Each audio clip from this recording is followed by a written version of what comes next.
I'd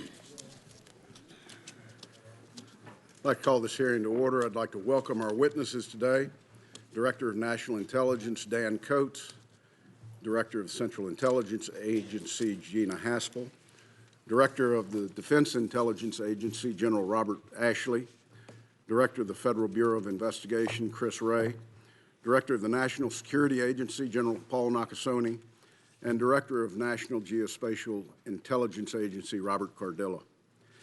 I thank all of you for being here this morning. I'd also like to welcome the committee's two newest members who, in typical Senate fashion, are not here yet. Senator Ben Sasse of Nebraska and Senator Michael Bennet of Colorado. They're both great additions, and I look forward to working with them and with you to fulfill the committee's critical oversight mandates. Before I go to my formal remarks, I want to extend my condolences of this committee to General Ashley and his workforce at the Defense Intelligence Agency, as well as General Nakasone and his workforce at NSA. On January 16th, a DIA employee and a Naval Chief Cryptology technician were killed in northern Syria alongside two other Americans. This is a stark and sobering reminder of the dangerous work that the men and women of the intelligence community do around the world on behalf of the country every single day, often with no public acknowledgement. We thank you for your leadership of this community and, more importantly, for what your officers do and the sacrifices they make on behalf of our nation. This committee's met in open forum to discuss the security threats facing the United States since 1995. The nature, scale, and scope of those threats have evolved greatly over the last 25 years. Hostile nation states, terrorist organizations, malign cyber actors, and even infectious disease and natural disasters at different times have been the focus of the intelligence community's efforts.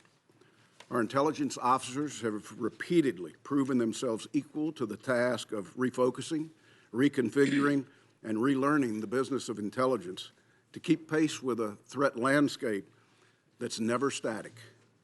When this nation was attacked on September the 11th, counterterrorism rightly became our nation's security focus, and the intelligence community responded by shifting resources and attention. We learned the ways of our new enemy, and we learned how to defeat it. We're now living in yet another new age, a time characterized by hybrid warfare, weaponized disinformation, all occurring within the context of a world producing more data than mankind has ever seen. Tomorrow, it's going to be deep fakes, artificial intelligence, a 5G-enabled Internet of Things with billions of Internet connections on consumer devices. What I hope to get out of this morning is a sense of how well prepared the intelligence community is to take on this new generation of technologically advanced security threats. Countering these threats requires making information available to those who can act, and doing so with speed and agility. Sometimes the key actors will be the federal government. Other times it will be a city. Many times it will be a social media company or a startup or a biotech firm. I see a world where greater collaboration between government and the private sector is necessary while still protecting sensitive sources and methods. We have to share what we can, trust who we can, and collaborate because we must. The objective of our enemies has not changed. They want to see the United States weakened, if not destroyed. They want to see us abandon our friends and our allies. They want to see us lessen our global presence. They want to see us squabble and divide. But their tools are different. I don't need to remind anyone in the room, when this country's democracy was attacked in 2016, it wasn't with a bomb or a missile or a plane. It was with social media accounts that any 13-year-old can establish for free. The enemies of this country aren't going to take us on a straight-up fight because they know they'd lose. They're going to keep finding new ways of attacking us, ways that exploit the openness of our society and slip through the seams of a national security architecture designed for the Cold War. What this means is that we can't afford to get complacent. We can't find comfort in being good at doing the same things that we've been doing for 50 years. Those who would seek to harm this nation are creative, adaptive, and resolute. They're creating a new battlefield, and we have to we've been playing catch-up. Defeating them demands that we, as members of your oversight committee, make sure you have the resources and the authorities you need to win. Director Coates, I'd appreciate your perspective on how to best strike the balance between satisfying existing intelligence requirements and preparing the IC to take on the technological challenge of the future. I'd like to recognize that this will be Director Cardilla's last appearance before the committee. Robert, since 2014, you've served as the consummate ambassador for NGA, and this committee thanks you for your more than 35 years of honorable service to NGA, the intelligence community, and more importantly, to the country. I'll close here because we have a lot of ground to cover today, but I want to thank you again, and more importantly, your officers, for the selfless sacrifices that help keep this nation safe. Yours is an exceptional mission, in that so few will ever truly know how much you do in the service of so many. Before turning to the distinguished Vice Chairman, I'd like to highlight for my colleagues that the committee will be convening again at 1 p.m. this afternoon, promptly, for the afternoon for a classified continuation of this hearing. Please reserve any questions that delve into classified matters until then, and don't take it offensive if our witnesses find the need to delay their answers to questions that might be on the fringe for the closed session. With that, I turn to the Vice Chairman. Well, thank you, Mr. Chairman, and let me also welcome our witnesses. Let me extend my condolences as well for our loss. Let me also echo what the Chairman has said, Robert, about your service, your leadership at NGA, your willingness to always push, and your recognition that in many ways we need to change our models and how we make sure we use better use of our commercial and other partners. Today's open hearing comes at an important time for our nation and the world. As I look over the witnesses' statements for the record, I'm struck by the multiplicity of threats our nation continues to face, from new threats like cyber and online influence to those that we're more familiar with, like terrorism, extremism, proliferation of WMD, and rogue actors like Iran, North Korea, and regional instability. We've also seen, and see on a regular basis, daily basis with some of the news yesterday, an increasingly adversarial stance of major powers like Russia and China. At the forefront of our nation's defenses against these threats stand the professional men and women of the Intelligence Committee whom you represent. It is, I believe, unconscionable that some of these men and women, and in particular the FBI, Department of Homeland Security, State Department, and others, were forced to work without pay for 5 weeks because of the government shutdown. This is no way to run a country. We count on the intelligence and law enforcement professionals to protect us. We cannot ask them to do so with no pay and facing threats of eviction or losing their health insurance. The method of running government via shutdown, brinkmanship, must come to an end. The myriad threats we faced must also be faced in tandem with our allies and partners around the world. As former Secretary of Defense Mattis wrote in his resignation letter, quote, "While the U.S. remains the indispensable nation in the free world, we cannot protect our interest or serve the role effectively without maintaining strong alliances and showing respect to those allies," unquote. I think that is a lesson we all need to take to heart. Of the multiple threats we face, I would highlight two that I hope we can especially dive into. First, Russia's use of social media to amplify divisions in our society and to influence our democratic process. This is an area that I know was highlighted in our worldwide threat hearing last year, and the concern that we and the IC that Russia would continue its malign activities to try to influence the 2018 elections. While we did see Russia continue to try to divide Americans on social media, and we saw cyber activities by unknown actors targeting our election infrastructure in 2018, the good news is, and particularly General Nakasone, I commend you, I think we did a much better job. The question, though, is how do we prepare ourselves for 2020? How do we make sure that we're fully organized? What is the IC's role in fighting this disinformation threat? And how can we build upon public-private partnerships with online social media companies in a way that works for both sides? This is a problem, as the chairman's mentioned, with the question around deep fakes and other areas that technology is only going to make more difficult.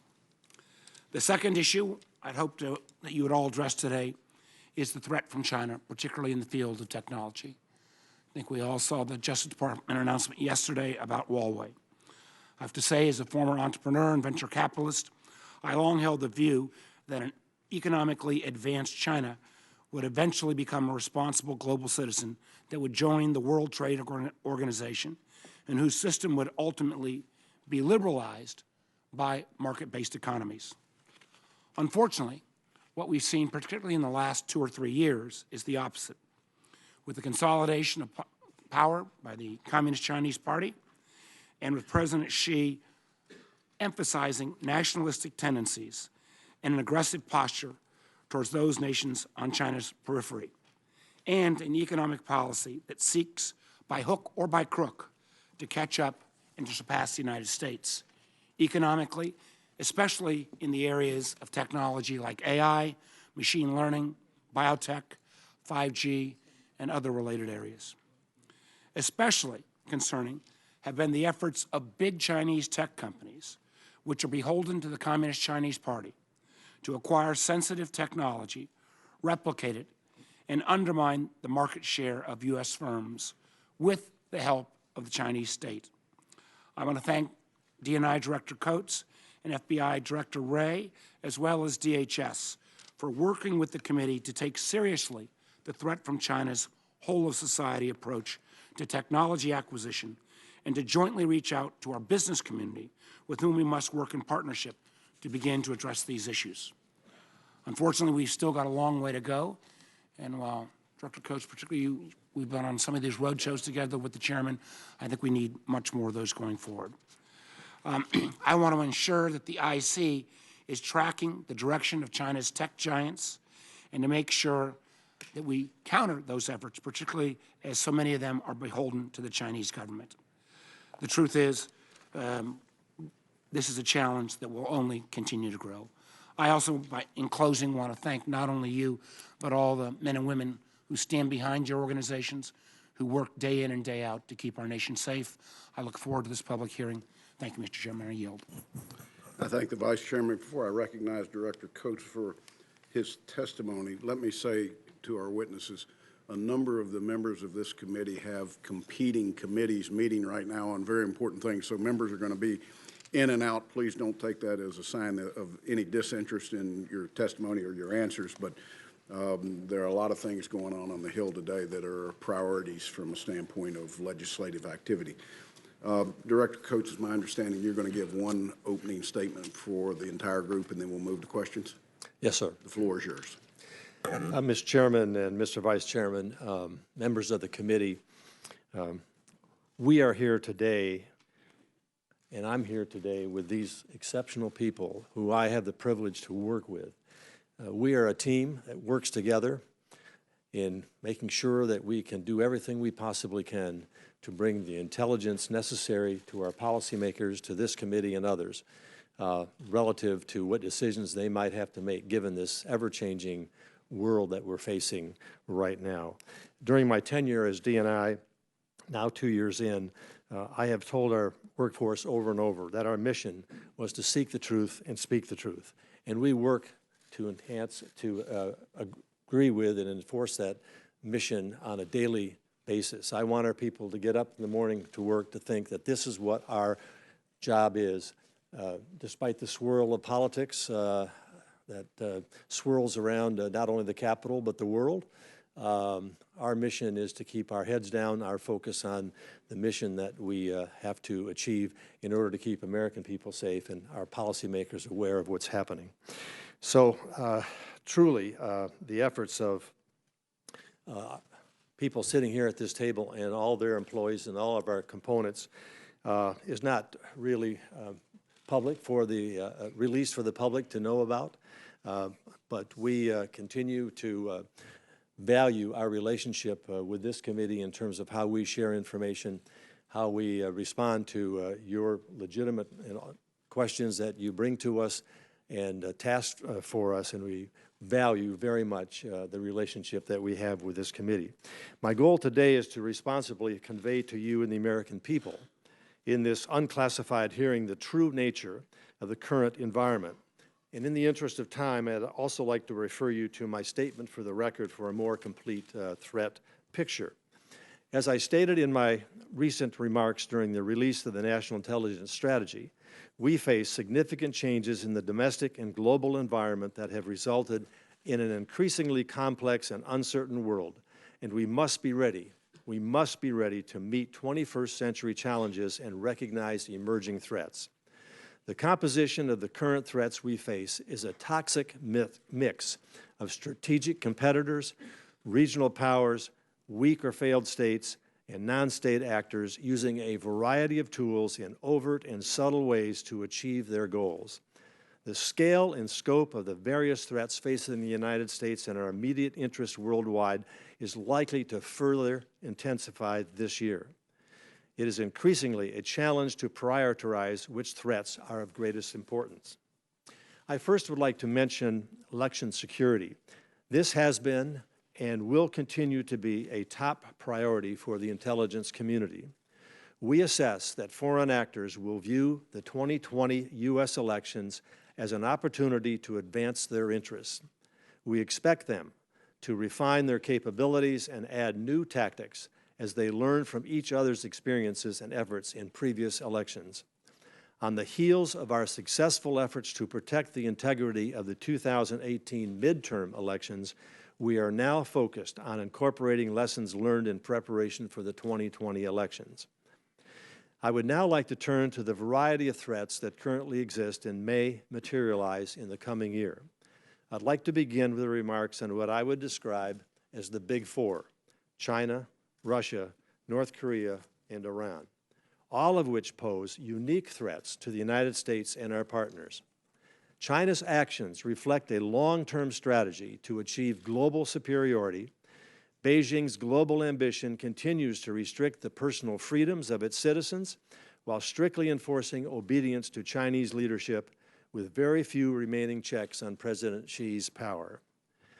In its efforts to diminish U.S. influence and extend its own economic, political, and military reach, Beijing will seek to tout a distinctly Chinese fusion of strongman autocracy and a form of Western-style capitalism as a development model and implicit alternative to democratic values and institutions.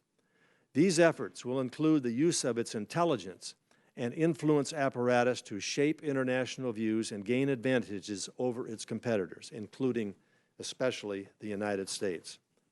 China's pursuit of intellectual property, sensitive research and development plans, and the U.S. person data remains a significant threat to the United States government and the private sector. China's military capabilities and reach will continue to grow as it invests heavily in developing and fielding advanced weapons, and Beijing will use its military clout to expand its footprint and complement its broadening political and economic influence, as we have seen with its One Belt, One Road initiative. As part of this trend, we anticipate China will attempt to further solidify and increase its control within its immediate sphere of influence in the South China Sea and its global presence further abroad. Whereas with China, we must be concerned about the methodological and long-term efforts to capitalize on its past decade of a growing economy and to match or overtake our superior global capabilities. Russia's approach relies on misdirection and obfuscation as it seeks to destabilize and diminish our standing in the world. Even as Russia faces a weakening economy, the Kremlin is stepping up its campaign to divide Western political and security institutions and undermine the post-World War II international order. We expect Russia will continue to wage its information war against democracies and to use social media to attempt to divide our societies. Russia's attack against Ukrainian naval vessels in November is just the latest example of the Kremlin's willingness to violate international norms, to coerce its neighbors and accomplish its goals. We also expect Russia will use cyber techniques to influence Ukraine's upcoming presidential election. The Kremlin has aligned Russia with repressive regimes in Cuba, Iran, North Korea, Syria, and Venezuela, and Moscow's relationship with Beijing is closer than it has been in many decades. The Kremlin is also stepping up its engagement in the Middle East, Africa, and Southeast Asia, using weapons sales, private security firms, and energy deals to advance its global influence. Regarding North Korea, the regime has halted its provocative behavior related to its WMD program. North Korea has not conducted any nuclear-capable missile or nuclear tests in more than a year, and it has dismantled some of its nuclear infrastructure. As well, Kim Jong-un continues to demonstrate openness to the denuclearization of the Korean Peninsula. Having said that, we currently assess that North Korea will seek to retain its WMD capabilities and is unlikely to completely give up its nuclear weapons and production capabilities because its leaders ultimately view nuclear weapons as critical to regime survival. Our assessment is bolstered by our observations of some activity that is inconsistent with full denuclearization. While we assess that sanctions on exports have been effective and largely maintained, North Korea seeks to mitigate the effects of the U.S.-led pressure campaign through diplomatic engagement, counter-pressure against the sanctions regime, and direct sanctions evasion. Now let me discuss Iran. The Iranian regime will continue pursuing regional ambitions and improved military capabilities, even while its own economy is weakening by the day. Domestically, regime hardliners will be more emboldened to challenge rival centrists, and we expect more unrest in Iran in recent months. Tehran continues to sponsor terrorism, as the recent European arrests of Iranian operatives plotting attacks in Europe demonstrate. We expect Iran will continue supporting the Houthis in Yemen and Shia militants in Iraq, while developing indigenous military capabilities that threaten U.S. forces and allies in the region. Iran maintains the largest inventory of ballistic missiles in the Middle East, and while we do not believe Iran is currently undertaking activities we judge necessary to produce a nuclear device, Iranian officials have publicly threatened to push the boundaries of JCPOA restrictions if Iran does not gain the tangible financial benefits it expected from the deal. Iran's efforts to consolidate its influence in Syria and arm Hezbollah have prompted Israeli airstrikes. These actions underscore our concerns for a long-term trajectory of Iranian influence in the region and the risk of conflict escalation. All four of these states that I have just mentioned, China, Russia, North Korea, and Iran, are advancing their cyber capabilities, which are relatively low cost and growing in potency and severity. This includes threatening both minds and machines in an expanding number of ways, such as stealing information, attempting to influence populations, or developing ways to disrupt critical infrastructures. As the world becomes increasingly interconnected, we expect these actors and others to rely more and more on cyber capabilities when seeking to gain political, economic, and military advantages over the United States and its allies and partners. Now that I've covered the big four, I'll quickly hit on some regional and transnational threats. In the Middle East, President Bashar al-Assad has largely defeated the opposition and is now seeking to regain control over all of Syrian territory. Remaining pockets of ISIS and opposition fighters will continue, we assess, to stoke violence, as we have seen in incidents happening in the Idlib province of Syria. The regime will focus on retaking territory while seeking to avoid conflict with Israel and Turkey. And with respect to Turkey, we assess it is in the midst of a transformation of its political and national identity that will make Washington's relations with Ankara increasingly difficult to manage during the next 5 years. Turkey will continue to see the PKK and related Kurdish groups as the main threat to their sovereignty.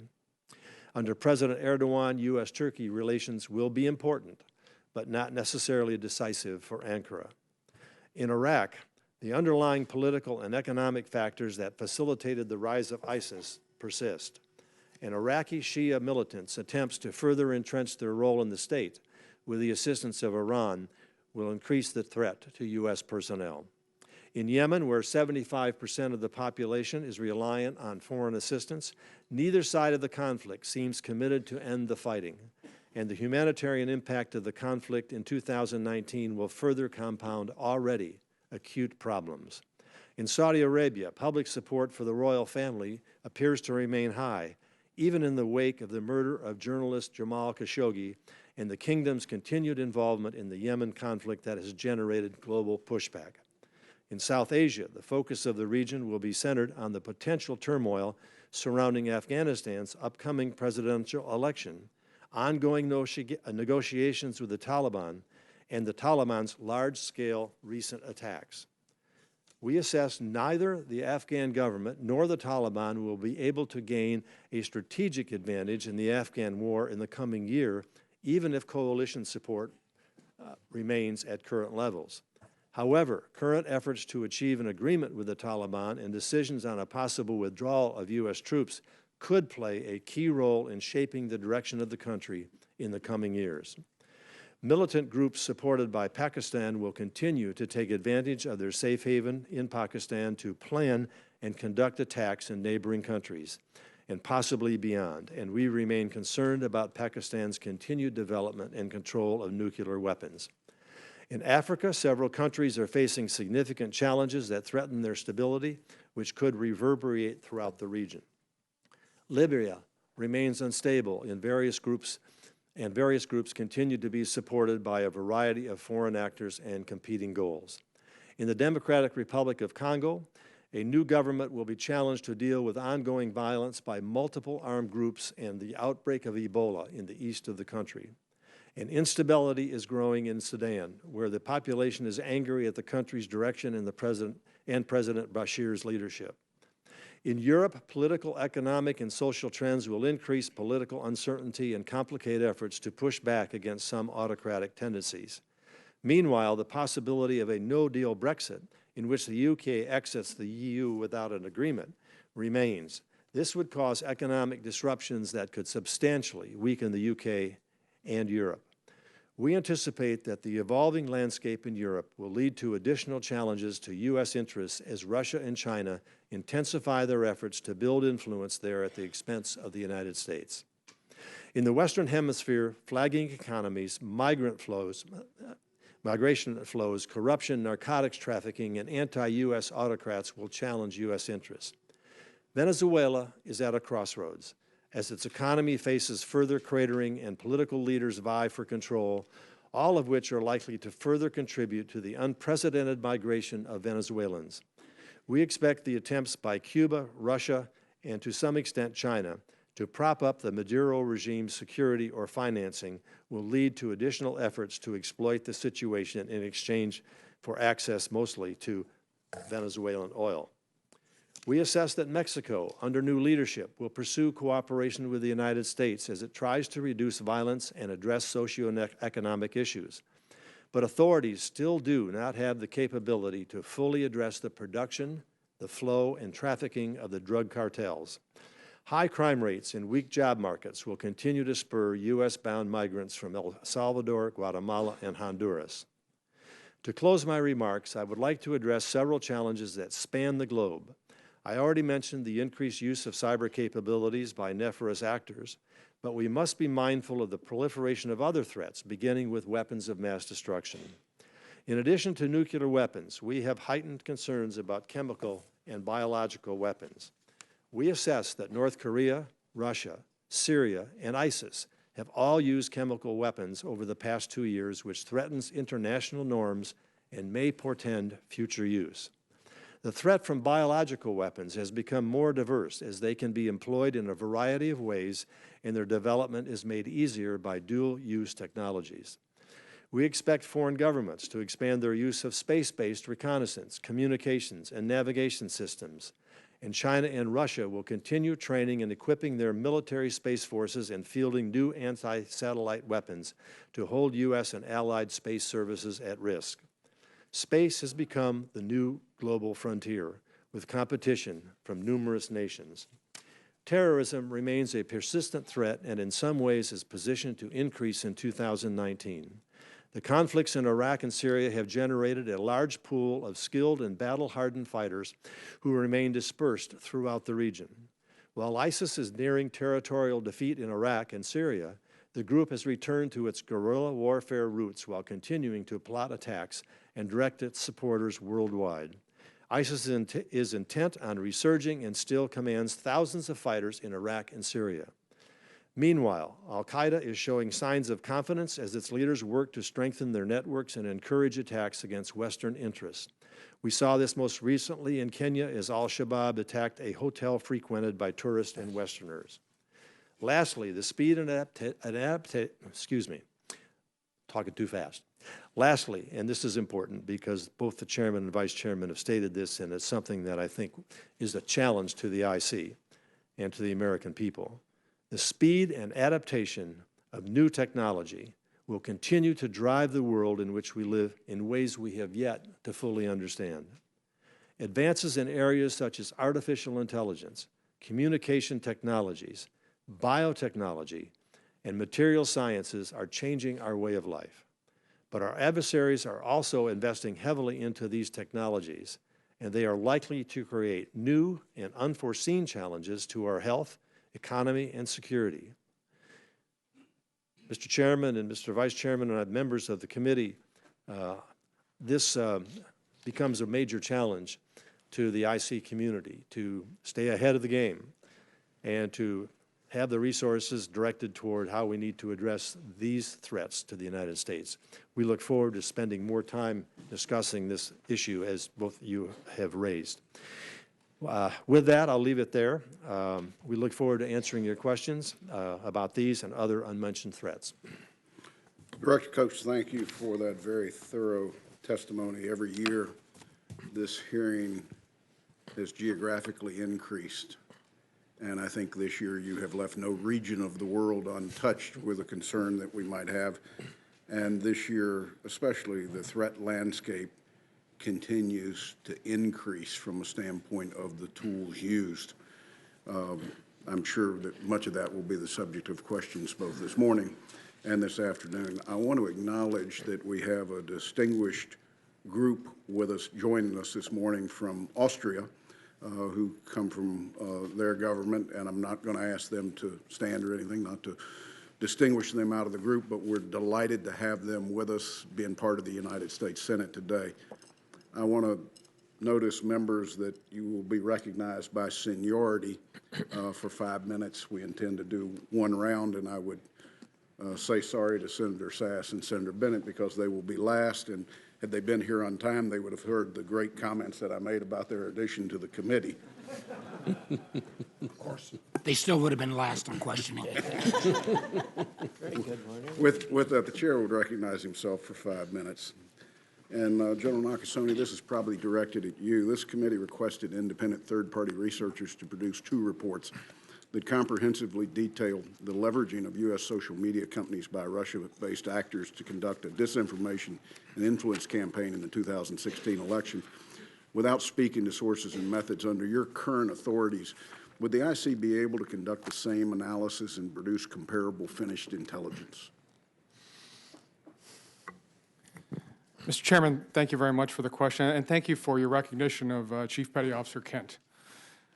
In terms of the work that was done by the 2 organizations that the Senate Select Committee on Intelligence had asked, they looked at an internal study with a number of social media groups, which is something, as you know, is outside our authorities, but was very, very effective for us.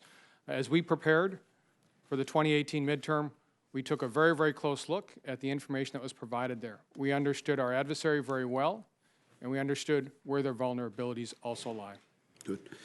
This to Director Wray and to yourself, General Nakasone, is it the IC's assessment that this country's adversaries continue to use U.S. social media platforms as a vehicle for weaponizing disinformation and spreading foreign influence in the United States? Director Wray? Yes, that's certainly the FBI's assessment. Not only have the Russians continued to do it in 2018, but we've seen indication that they're continuing to adapt their model and that other countries are taking a very interested eye in that approach. General Nakasone. It is certainly NSA's assessment as well, Mr. Chairman. An area of increasing concern for this committee is how the production, storage, and usage of data is a national security issue. In 2013, IBM estimated that we were producing 2.5 billion gigabytes of data every day.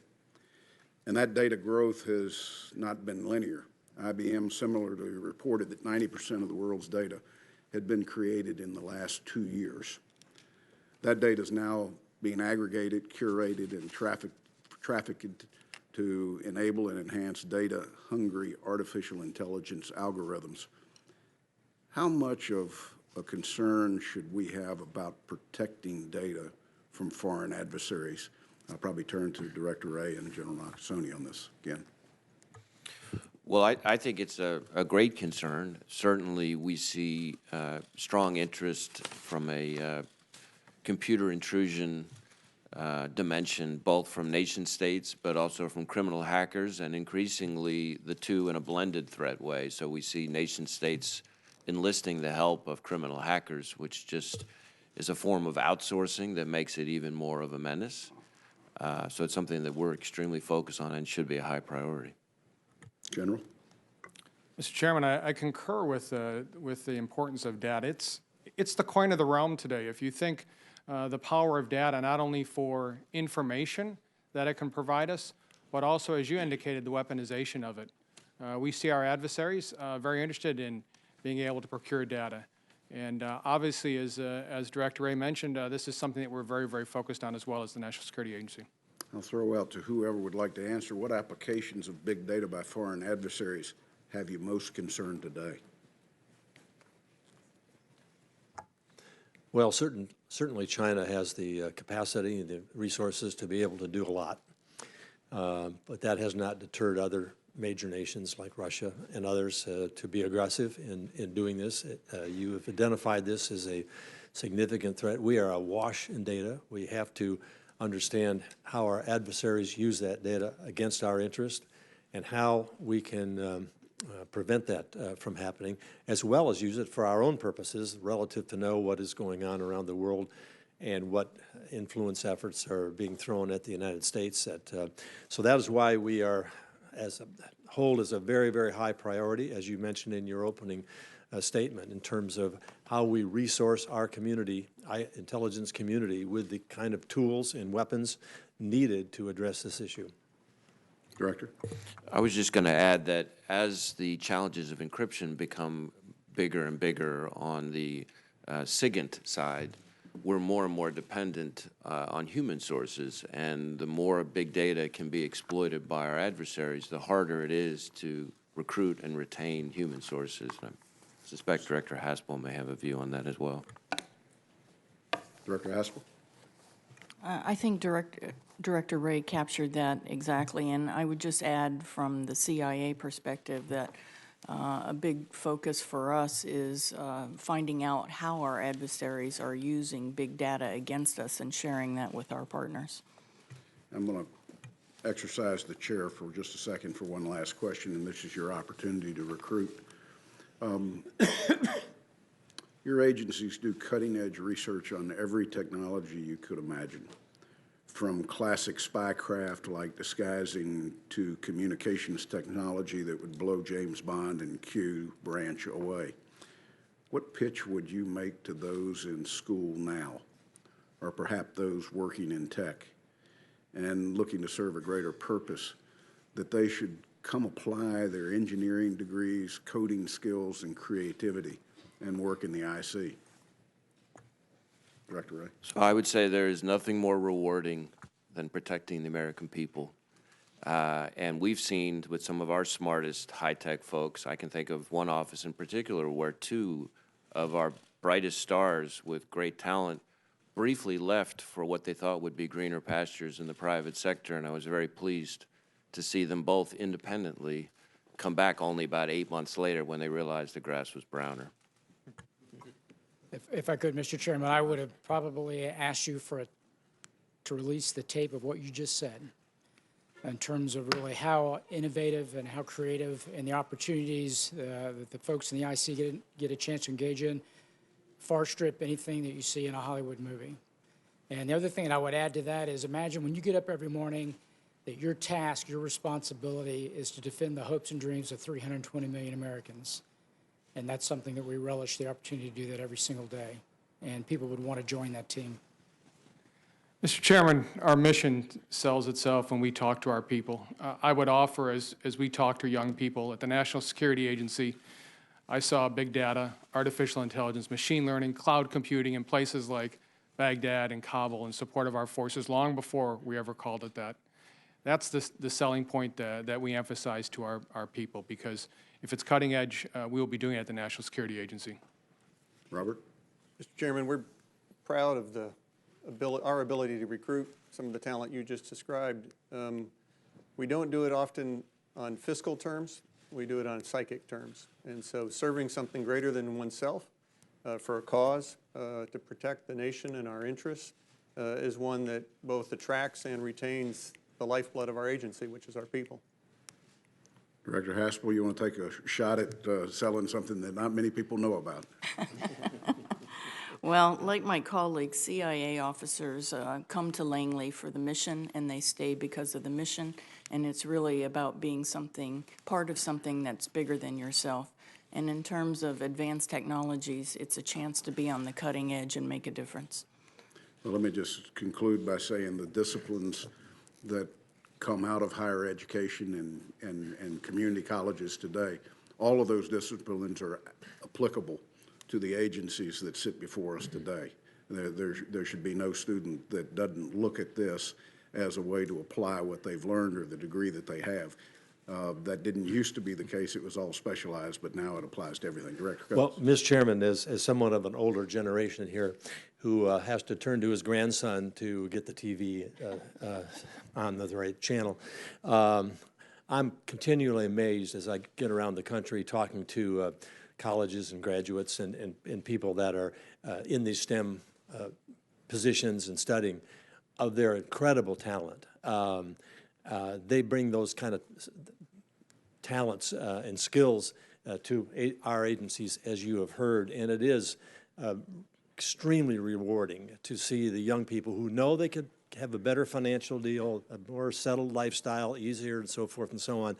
They want to serve this country, and they see this as meaningful, and it exceeds what financial gains they could get on the outside.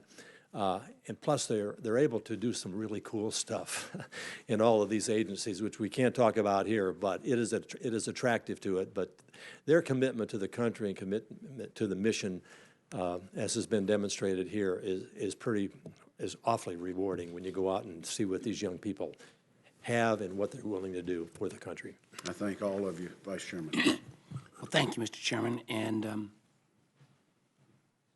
I agree that the people who work with all of you are extraordinarily special Americans, and the mission is critically important. I would personally add one other item, that if they work for the United States government, they actually ought to be paid on time. And I question, I've seen the number of federal employees who've gone 5 weeks plus without pay. I'm not sure many folks in the private sector would show up 5 weeks plus without pay on an ongoing basis. And while I'm appreciative of the fact that particularly the FBI, that your agents will be reimbursed, I do worry. The FBI has a number of contractors. Under our current setting, they will come out of this 5 week plus 35-day shutdown with nothing to show. And if we cannot guarantee that people that work for the United States government are going to be not used as hostages for either side of the political debate, then I think our ability to recruit and retain will go down dramatically. I don't know if, Director Wray, if you want to make any comment on that or maybe just punt, but it is something I saw FBI agents, I saw Homeland Security agents, I saw air traffic controllers working double shifts and then going and driving an Uber. I'm not sure I want somebody showing up maintaining the safety of our airways with 4 hours of sleep, but I'd be happy to take a comment there.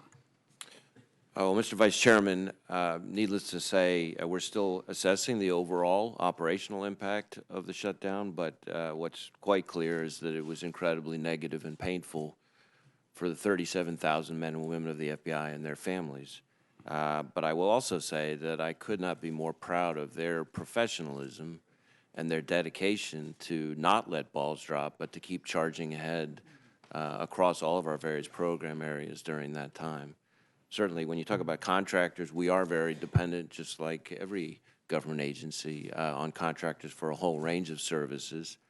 And, you know, we would want to make sure that that aspect of our operations doesn't get disrupted. And my hope would be that folks on both sides of the aisle will look at how we might make sure, particularly some of those low-price contractors, oftentimes the folks who clean the bathrooms or serve the food, don't have to come out of this 35-day shutdown with absolutely no compensation at all.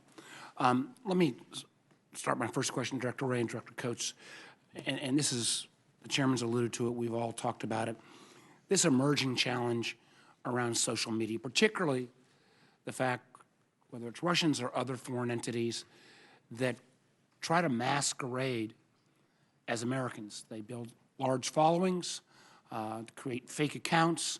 I think this problem is going to get exponentially harder as we move into deep fake technology.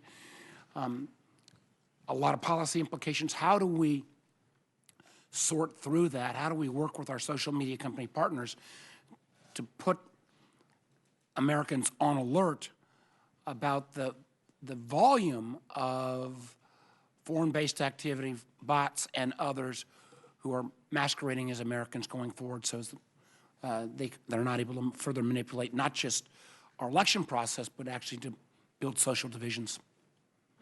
Well, Mr. Vice Chairman, this is a particularly vexing and challenging problem. I think it's going to require a holistic response, certainly at the FBI through the Foreign Influence Task Force and all of our field offices. We're trying to work much more closely, not just with our intelligence community partners, especially General Nakasone and the NSA, but also, as you say, with the private sector. And I will say that one of the bright spots between 2016 and 2018 is how much more cooperatively we're working with the social media companies because there's an awful lot that really has to be done by them in this space. And there were a number of success stories, only some of which we could really ever share, where the social media companies, based on tips that we provided, were able to take action much more effectively, much more quickly to block and prevent some of the information warfare that the Russians were engaged in. And I think we're going to need to see more and more of that. But now that we've got some momentum, we're looking forward to growing that partnership. And I think I would agree, some companies have done well, some have not done as well. I think we're going to need to continue to explore this and just basic notional ideas of where I think we don't get into First Amendment challenges, where Americans ought to have the right to know whether they're being communicated with by a machine or a bot versus a actual human being. And some of the research done by some of the folks we've looked at, in a way it may be a little more positive, it says that the vast volume of traffic on the far left and the far right in terms of political discourse in social media is actually not Americans, but foreign-based bots. There may not be as many crazies out there as it seems, editorial comment, but I do think we've still got a long way to go. Thank you, Mr. Chairman. Mr. Chairman, if I could just add one thing to support Director Wray's remarks. Having served on the committee and gone through the frustrations of the interaction and information sharing with private social media companies, we've seen a significant progress with that. Many of us have sat down eyeball to eyeball with its leaders. Our tech teams are working with their tech teams. I can't say that's worked with every social media company, but it's significantly better because there's information we can provide them that is in their benefit. And of course, we always stress the fact that we need to work together to protect our people from influence activities from abroad and threats to the American people. So I'm encouraged, having made some trips to several of these companies, encouraged with the openness and willingness to see what we can do while protecting privacy rights, but also ensuring security. Senator Risch. Thank you very much. First of all, let me say that I'm always astounded in this committee and the Foreign Relations Committee with the volume of issues that we have to deal with. I think your opening statement, Director Coates, indicated how difficult this is to process all this and to deal with all this. And your statement, for the record, that all of you joined in, again lays this out for us. It tells us the kind of volume that we have to deal with, and we're certainly only going to scratch the surface here today. But I want to focus on something that doesn't get as much focus as I think it should. We seem these days, every time we pick up media or turn on TV, they're talking about Russia and Russia's ham-handed efforts to affect things in the world. And certainly it's a concern. But in my judgment, and I think many others, the real concern is China. We're approaching the end of the first fifth of the 21st century, and if we've learned anything, it's the last few decades have convinced us that China in the 21st century, as we proceed through it, is going to be a major competitor of ours in every way that there is, obviously economically, militarily, culturally, and every other way. And look, this is going to happen. We're living in the 21st century, that communications and transportation are so different than what they were. And we as the United States are going to wind up having to compete like we never have before with a gorilla that's starting to get to be about the same size we are. And as a result of that, we're going to have to learn to deal with that. The thing I really want to focus on is how we're going to deal with that. We're Americans. We've always competed. We can compete. We innovate. We create. We manufacture. We do the great things that we do that have really led the world. But we can only do it if we're operating under a rule of law. And that is something that is greatly missing at the present time as China tries to compete with us. The poster child for me is a local company we have in Idaho, Micron Technology. Most of you have heard of them. They're the second largest manufacturer of memory in the world. And they have had a recent case where Chinese nationals stole intellectual property and then took it back to China and are now suing Micron in China through a state-owned entity in a state-owned court in front of a state-owned judge. And this is the kind of thing that we just can't have.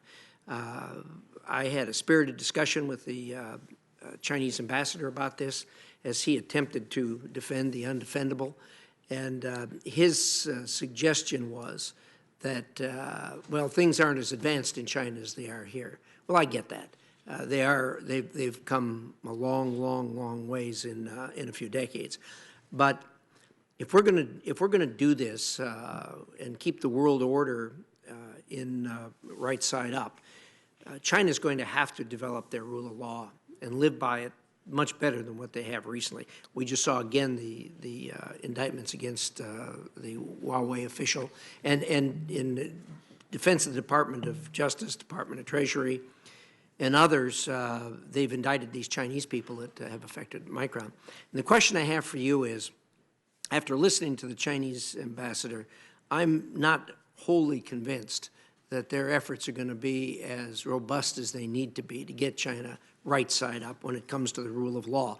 And when I'm talking about the rule of law, I don't mean just covert theft, but I mean what I call overt theft, and that is where they require businesses, as we all know, to divulge their information before they can do business in China, and then having the kind of restrictions they have on them in China. And all of this causes us real difficulties as we attempt to compete.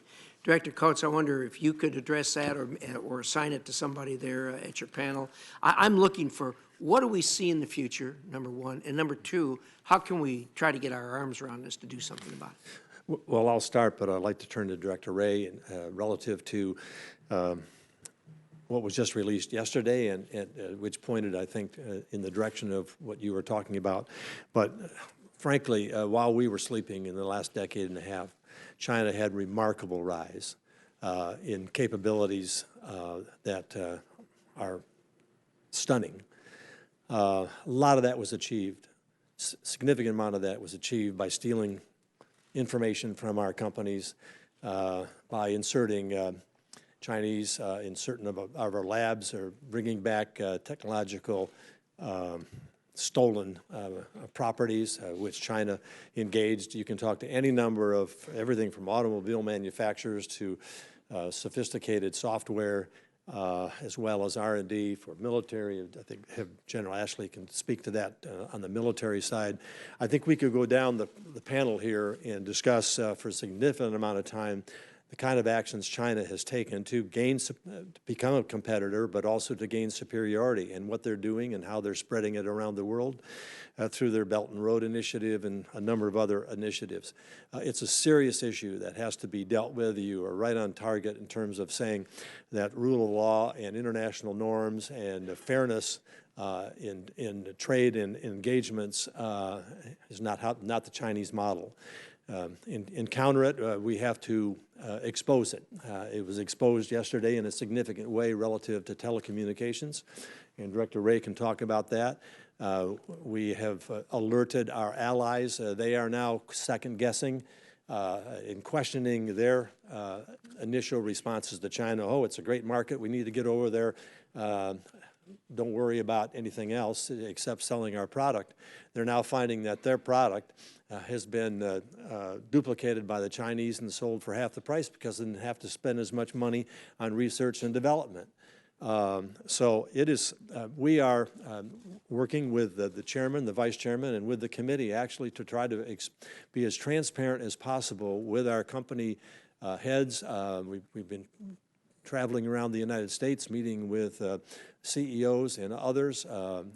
We're dialing up a program with the, I think I ought to stop right there, and the rest of this ought to go into a secure a setting in terms of how we're dealing with this, but I'd love to turn to Director Wray relative to what they're doing.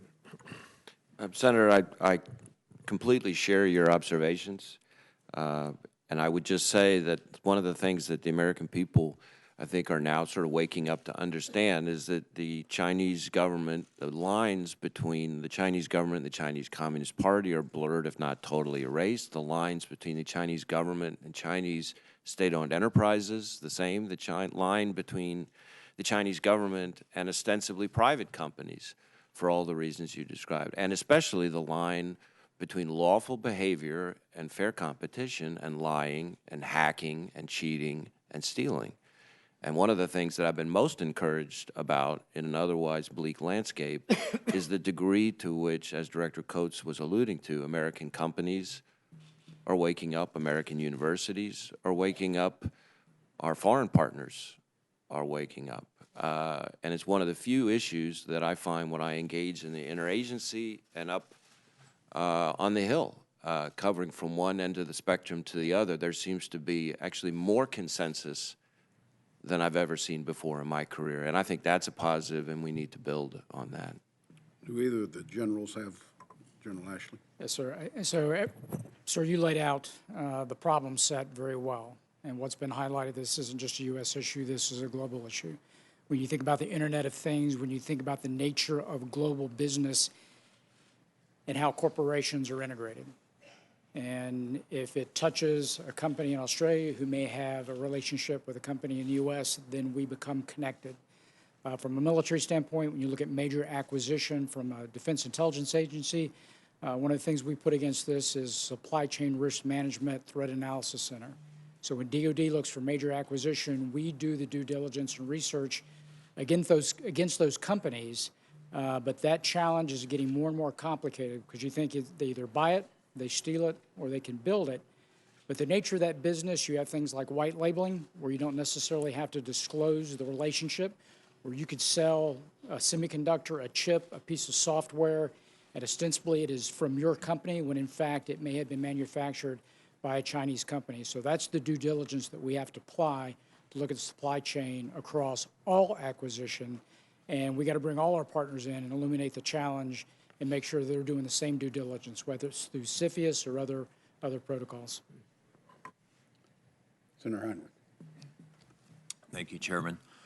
Director Coates, in this hearing last year, you testified that you would recommend minimal access to classified documents to anyone without a permanent security clearance. You made that statement with regard to reports of multiple holders of interim security clearances in the White House. And now we are seeing published reports that dozens of times the White House has overruled the career FBI experts responsible for adjudicating security clearances, granting top secret clearances to White House officials. Would you still recommend minimal access to classified documents to those White House officials, since FBI experts recommended that they not be given those top secret clearances? I do support the providing all the information necessary for not only the White House, but for all of our branches relative to providing security clearance. They have those authority to do that. We issue guidelines in terms of what I understand they have the authority. Adhered to. I want to know, do you think that that the White House should take seriously the recommendations of those FBI experts?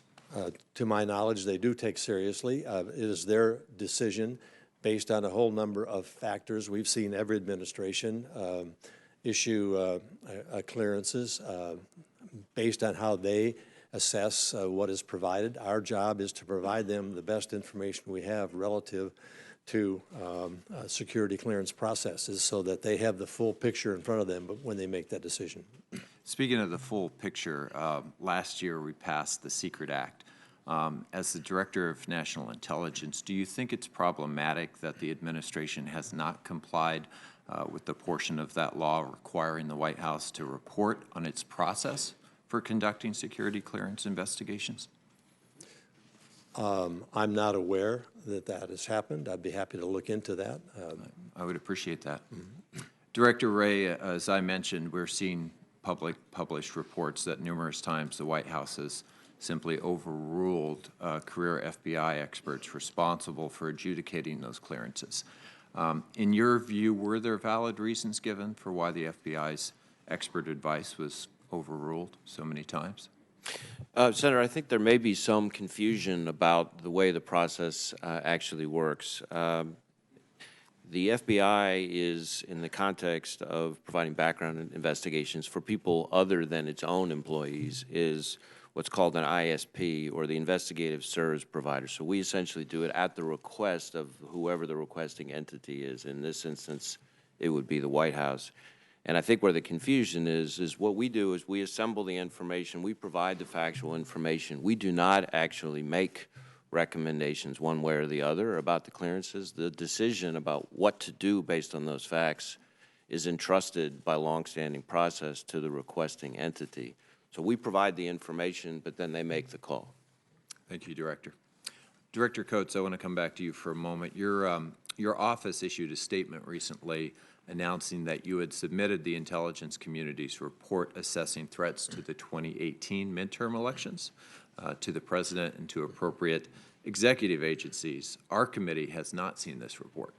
And despite committee requests following the election that the ODNI brief the committee on any identified threats, it took ODNI 2 months for us to get a simple oral briefing, and no written assessment has yet to be provided.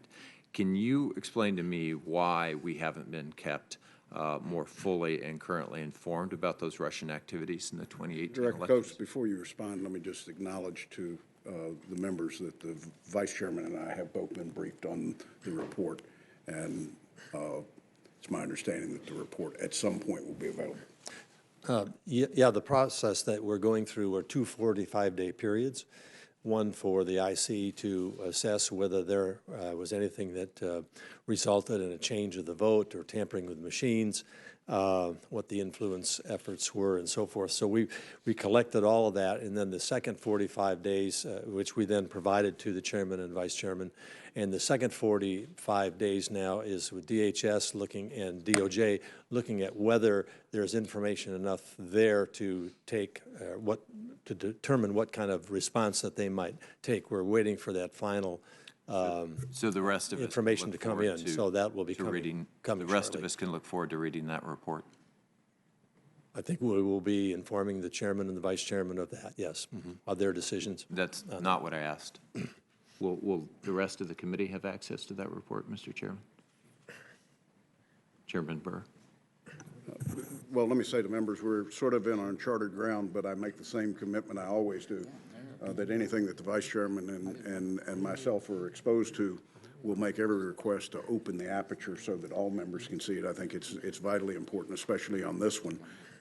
We're not to a point where we've been denied, or we're not to a point that negotiations need to start. So it's my hope that once the final 45-day window is up, that is a report that will be made available probably to members only. That would be my hope as well. Senator Rubio. Thank you. Director Wray, as we keep talking about China, and this takes off on what Senator Rich has already asked, using the academic community and the universities, commercial espionage, the forced transfer of intellectual property, embedding themselves potentially into the supply chain, obviously the traditional counterintelligence work that they do and the like. Is it not fair to say that China today poses, just looking at the scale and scope of the threat, that China today poses the most significant counterintelligence threat this nation has faced, perhaps in its history, but certainly in the last quarter to century? Well, I hesitate to speak, categorically about the entire course of history, but I certainly would. Well, let's limit it agree, to 25 years. But I would certainly agree with you, Senator, that as I look at the landscape today and over the course of my career, I still think of myself as a little bit young, that the Chinese counterintelligence threat is more deep, more diverse, more vexing, more challenging, more comprehensive, and more concerning than any counterintelligence threat I can think of.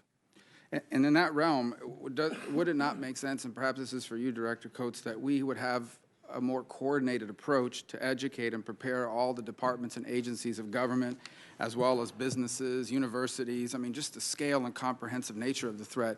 Would it not make sense to have some high-level coordination or a coordinated approach to be able to prepare all these different entities in our economy and society to deal with this threat?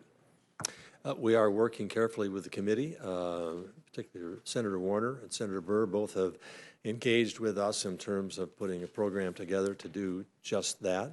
I turn to General Ashley for his comments on it also. So the fact that we're having this discussion and that you've illuminated that, even last year we talked about the Confucius Institutes, that word gets out. Since 2014, 13 universities have closed down the Confucius Institutes. U.S.-wide, I think the number's about 100. But again, my previous comment in terms of this is a global issue, while we've closed down about 13 in the U.S., there's been about a 23% increase globally in Asia, Europe, and other places, and there's probably about 320-plus institutes that exist globally. So the education is getting out from a U.S. standpoint, and it's trending the right way slowly.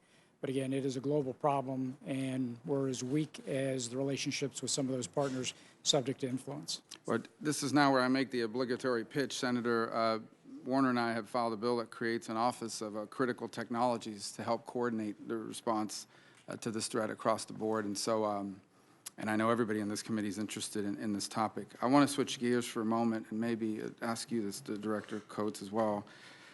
If we look at the situation in Venezuela, which usually I raise in this committee, and people know it's important, but now it's really topical. So we've had 3 million migrants flow primarily into Colombia, Peru, and Ecuador.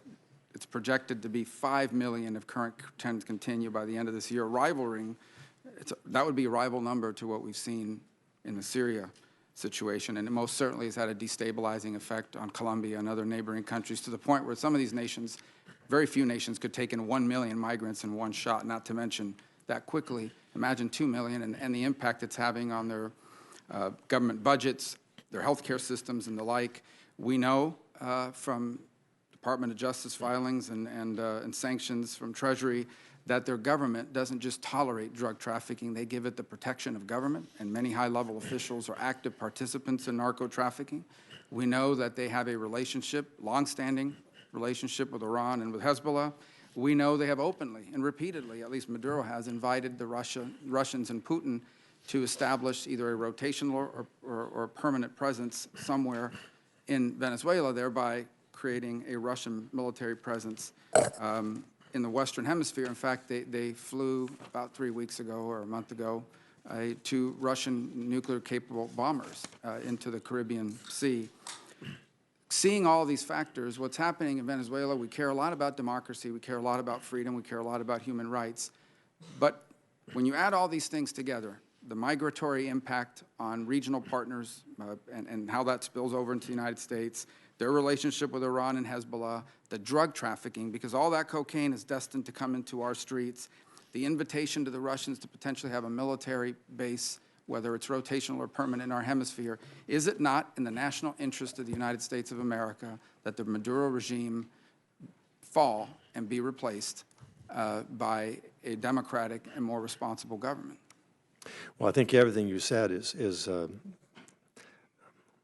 been very open to the American public relative to the situation that exists in Venezuela. Our job as an intelligence community is to provide all the relevant information that you just talked about in terms of what the impact of what's happening in Venezuela and then throughout the region and the threat that it evolves from that. The decision as to how to address that obviously is a decision by the executive branch and by the president ultimately with the support of the National Security Council. We do obviously face a dire situation that has enormous consequences. I think nobody's more aware of that than you. You've been the person we turn to for almost ready to invite you into the intelligence community, given the information that you can provide for us, given your interest. I was remiss in not naming you as someone relative to China as taking a forward effort on the part of the committee and joining us in a number of ways to talk to CEOs and others around the country relative to the Chinese threat. With Venezuela, it's a very tenuous situation right now. As you know, we have taken steps in terms of recognition of the opposition as the legitimate president of Venezuela. Yesterday, the Treasury Department announced oil sanctions against a Venezuelan oil company. They're a major company that we do business with here also. So steps are being taken, and we have a lot of support from a lot of our allies. So, as I said, it's a very fluid situation that I think hopefully will be successfully resolved with the support of the Venezuelan people. And what we do assess, and I'll turn to General Ashley here, the influence of the military on that decision. I think the Venezuelan military on that decision probably is a key to what direction we might go in. So I would say that everything you laid out is correct. We expect to see another 2 million refugees leave to add to the 3 million that will go into the region. The relationship that they have with Russia, China, and Iran is a longstanding one, pre-existing. The reference you made to the Tu-160 Blackjacks that flew, those strategic bombers, third iteration of that. First time was in 2008 and then 2014, and we've seen it again. As far as presence on the ground, we can talk a little more detail in a closed session about where we see Russia and China going with that greater instability. But in the open press, what you've seen thus far really is nothing more than just vocal support that's coming out of Moscow and that's coming out of China as well. But there is a relationship there from a military standpoint in the way of training. Lots of Venezuelan officers go to Russia for training, and there's a reciprocal relationship for equipping them as well. Thank you, Mr. Chair. In light of Senator Rubio's comments, I'd just like to note of caution. He listed refugee flows, human rights abuses, and corruption. There are lots of countries in the world that meet that description, and our right or responsibility to generate regime change in a situation like that, I think, is a slippery slope. And I have some real caution about what our vital interests are and whether it's our right or responsibility to take action to try to change the government of another sovereign country. That same description would have led us into a much more active involvement in Syria, for example, 5 or 6 years ago, other parts of the country. I just wanted to note that. Senator Burr, I loved your opening statement. It was very thoughtful, and you came up with a wonderful formulation for, I think, a mission of this committee and also the intelligence community of creative, adaptive, and resolute. And I must say it reminded me immediately of my old high school football coach who put it somewhat less elegantly. He said he wanted us to be agile, mobile, and hostile. I think that may be a less elegant way to put it, but the same principle. On Huawei, it seems to me they have to decide they're either going to be a worldwide telecommunications company or an agent of the Chinese government. They can't be both. And right now, they're trying to be both. And I think the world's customers, which the Chinese are certainly sensitive to, are the best enforcers of that principle. Director Haspel, one quick, I think, a yes or no question, and I think I almost said Senator Coates. Director Coates referred to this in his opening testimony. Is Iran currently abiding by the terms of the JCPOA in terms of their nuclear activities?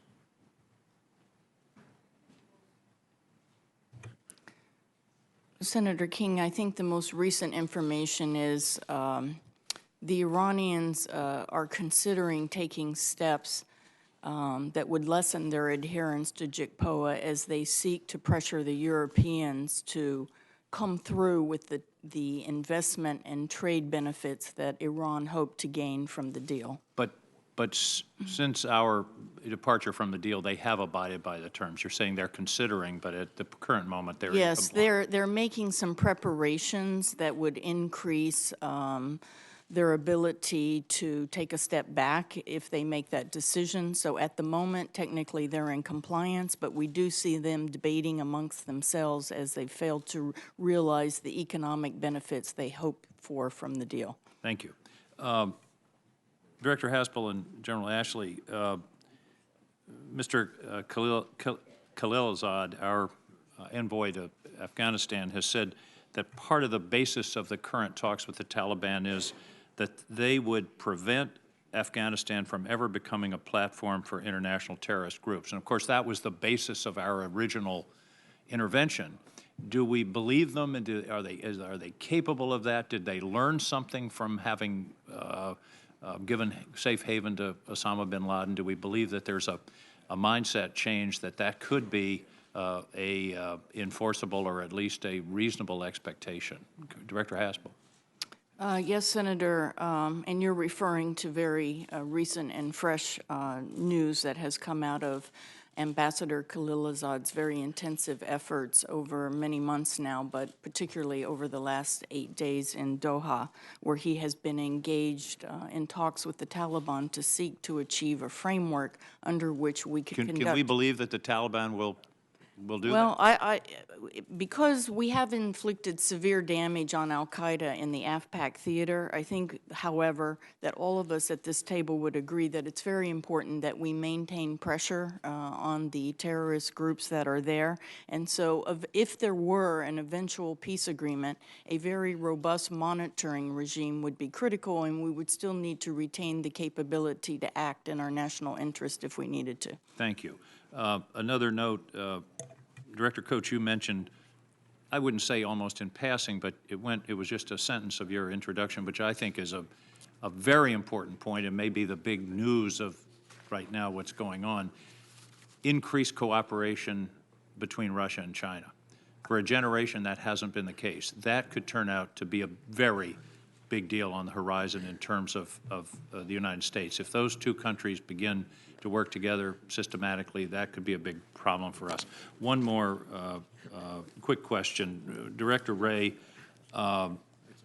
you're doing a lot of monitoring and working on the intervention in our election process. One thing we're worried about is deep fake, which we've used but not defined. That's when they use technology to create essentially a false reality, an apparent speech by a candidate where different words are coming out of their mouth than what they actually said. Here's my question.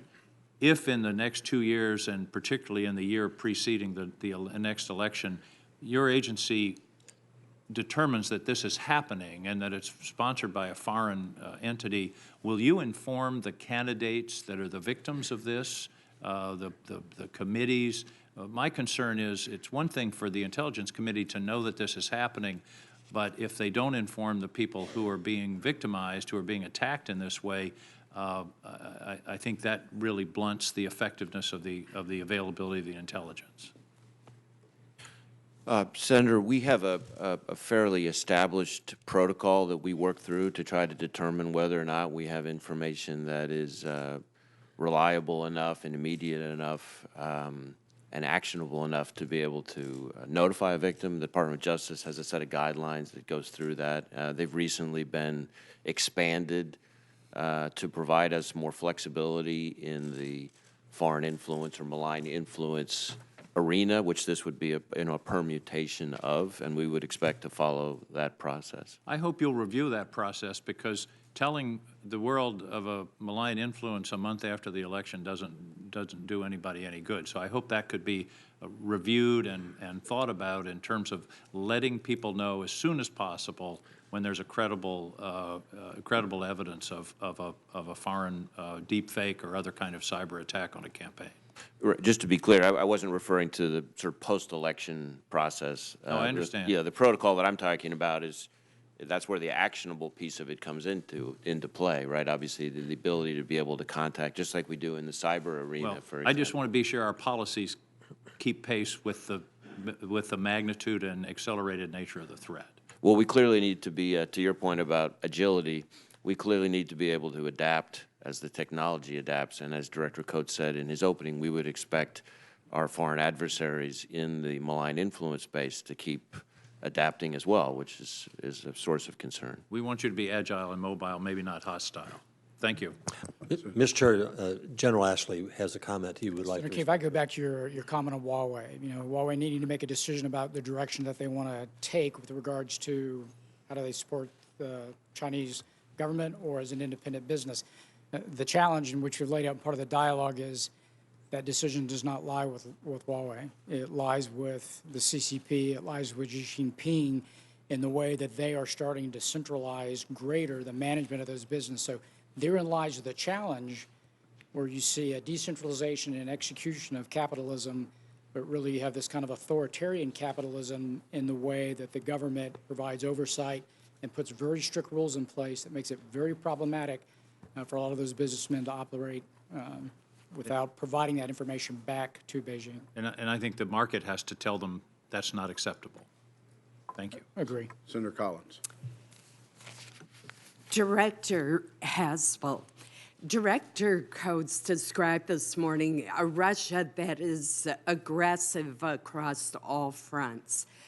Did the CIA have any concerns about the Treasury's actions to ease sanctions on companies associated with the close Putin ally, Oleg Deripaska, in terms of his ability to retain some informal control? This isn't a typical American company that we're dealing with. Senator Collins, I don't think I'm expert enough to comment on Treasury's decision, but what I will say is that we work very hard to make sure that every agency and all of our senior agency leaders understand Putin's methodologies and what he will do to try and achieve what he perceives as Russia's place in the world and as a great power status. Moscow continues to grapple with the effect of Western sanctions. There have been very severe sanctions placed on them. I'm also, I think as an intelligence community, both Director Wray and I were very pleased with the decision to expel 61 Russian intelligence officers that has a tremendous impact on their ability to hurt us in our own homeland. So our job is to make sure that everybody understands Putin's efforts to influence globally and to enhance Russia's power status in the world. and we will continue to support Treasury as they look to impose sanctions. I think Treasury has been very, very aggressive on the sanctions But front. did the CIA raise any concerns about the Treasury plan? No, I don't believe we raised any concerns, but we provided all the supporting intelligence about the oligarch in question versus the aluminum company that you're referring to. Let me switch to a different issue, and that is Syria. Let's assume that after we depart from Syria, the Assad regime takes control of northwest Syria and eastern Syria, which I think is a reasonable scenario. Should this happen, what kind of threat would the United States and its allies expect from the thousands of extremists who are still currently fighting in those areas of Syria, such as ISIS? Senator Collins, to start with the last part of your question, everyone at this table is working very hard to make sure that we can finish the Defeat ISIS campaign, and also that we understand the foreign fighter picture in eastern Syria, and that we don't allow the foreign fighters that have been captured to return to the battlefield. It is, of course, accurate that ISIS has suffered significant leadership losses and near total loss of territorial control. But of course, they're still dangerous, which is your point, and they're the largest Sunni terrorist group, and they still command thousands of fighters in Iraq and Syria. So I think the stance in the administration and supported by the IC is that we're going to work very hard to finish that mission, and that's another example of where we must maintain a very robust monitoring regime and retain the ability to project into Syria should we need to. Director Coates, you looked like you wanted to add to that. Well, just to make the point that while we have defeated the caliphate, with a couple of little villages left, it would be, we should not underestimate the ability of terrorist groups, particularly ISIS and affiliated groups with Al-Qaeda and other terrorist groups, that they are operating not simply on what takes place on the battlefield that gives them strength or weakness, but they're operating on the basis of a theocracy, a theology, an ideology that we will continue to see for perhaps years ahead in various places of the world. So we see those that were engaged in Syria moving to other ungoverned spaces. We see the tentacles of ISIS and ISIS and Al-Qaeda tactics in different places in the world, North Africa, the Philippines. We've just seen that take place, ISIS claiming credit for that. So ISIS will continue to be a threat to the United States, and we're going to have to continue, as Director Haspel said, to keep our eyes on that and our interest in the realization that this terrorism threat is going to continue for some time. Thank you. Senator Bennett. Thank you, Mr. Chairman, and thank you for your welcoming me to the committee. I apologize for being late. But I also want to say what a privilege it is to hear your testimony this morning and to know that you and the agents and officers who work with you are at their posts keeping this democracy safe. And it is a reminder to me what's at stake when our partisan politics can't even keep our government open. And you guys are still doing your work, and it's an inspiration to me, and I hope to the people that, whoever's watching this at home. And in that spirit, actually, Director Coates, I wanted to start with something that you ended with, which was an observation about concerns that the IC has about political uncertainty in Europe and the ability for European democracies to push back on what you described as autocratic tendencies. Could you say a little bit more about that? Clearly, Europe has seen Russian aggression in hybrid ways, significant cyber incidents, trying to influence not only their view of our alliance, but their own view of their own alliance within Europe, seeking to sow divisions between countries and between Europe and the United States. It's interesting that some time ago at a meeting with NATO intelligence officials, the question was raised by the director, did any of the 29 countries of Europe not see Russian influence in their countries, and particularly in the political processes of those countries? Not one person raised their hand and said, I have not seen that. All 29 have seen some type of influence from the Russians. So it's a persistent threat and a pervasive threat that the EU needs to address, and we address it with them through our NATO coordination. But I think the warning is there. I think the nations are aware of the threat. We see some issues that threaten some of the alliance coalition.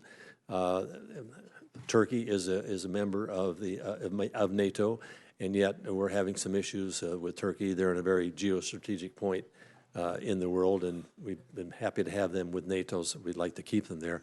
I don't know if I'm directly answering your question. I just said you are. What about within the domestic politics of those countries, the autocratic impulses, whether aligned with Russia or not aligned with Russia? Well, I think there's a lot of wariness about aligning with Russia, whether you're authoritarian leadership or not. We have seen some countries leaning in that direction, raising issues as to the strength of the alliance. A lot of that is related to the economy, to trade matters, to a number of issues beyond just the military. In the minute I have left, Director, if it's okay, I wanted to switch to potential dual-use capabilities that China may attain through its One Belt and Road initiative.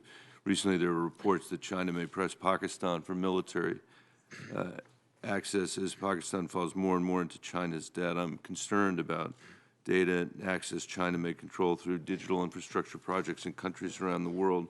What is the IC's assessment of potential dual-use aspects of China's Belt and Road initiative, and what threats do they pose to U.S. interests?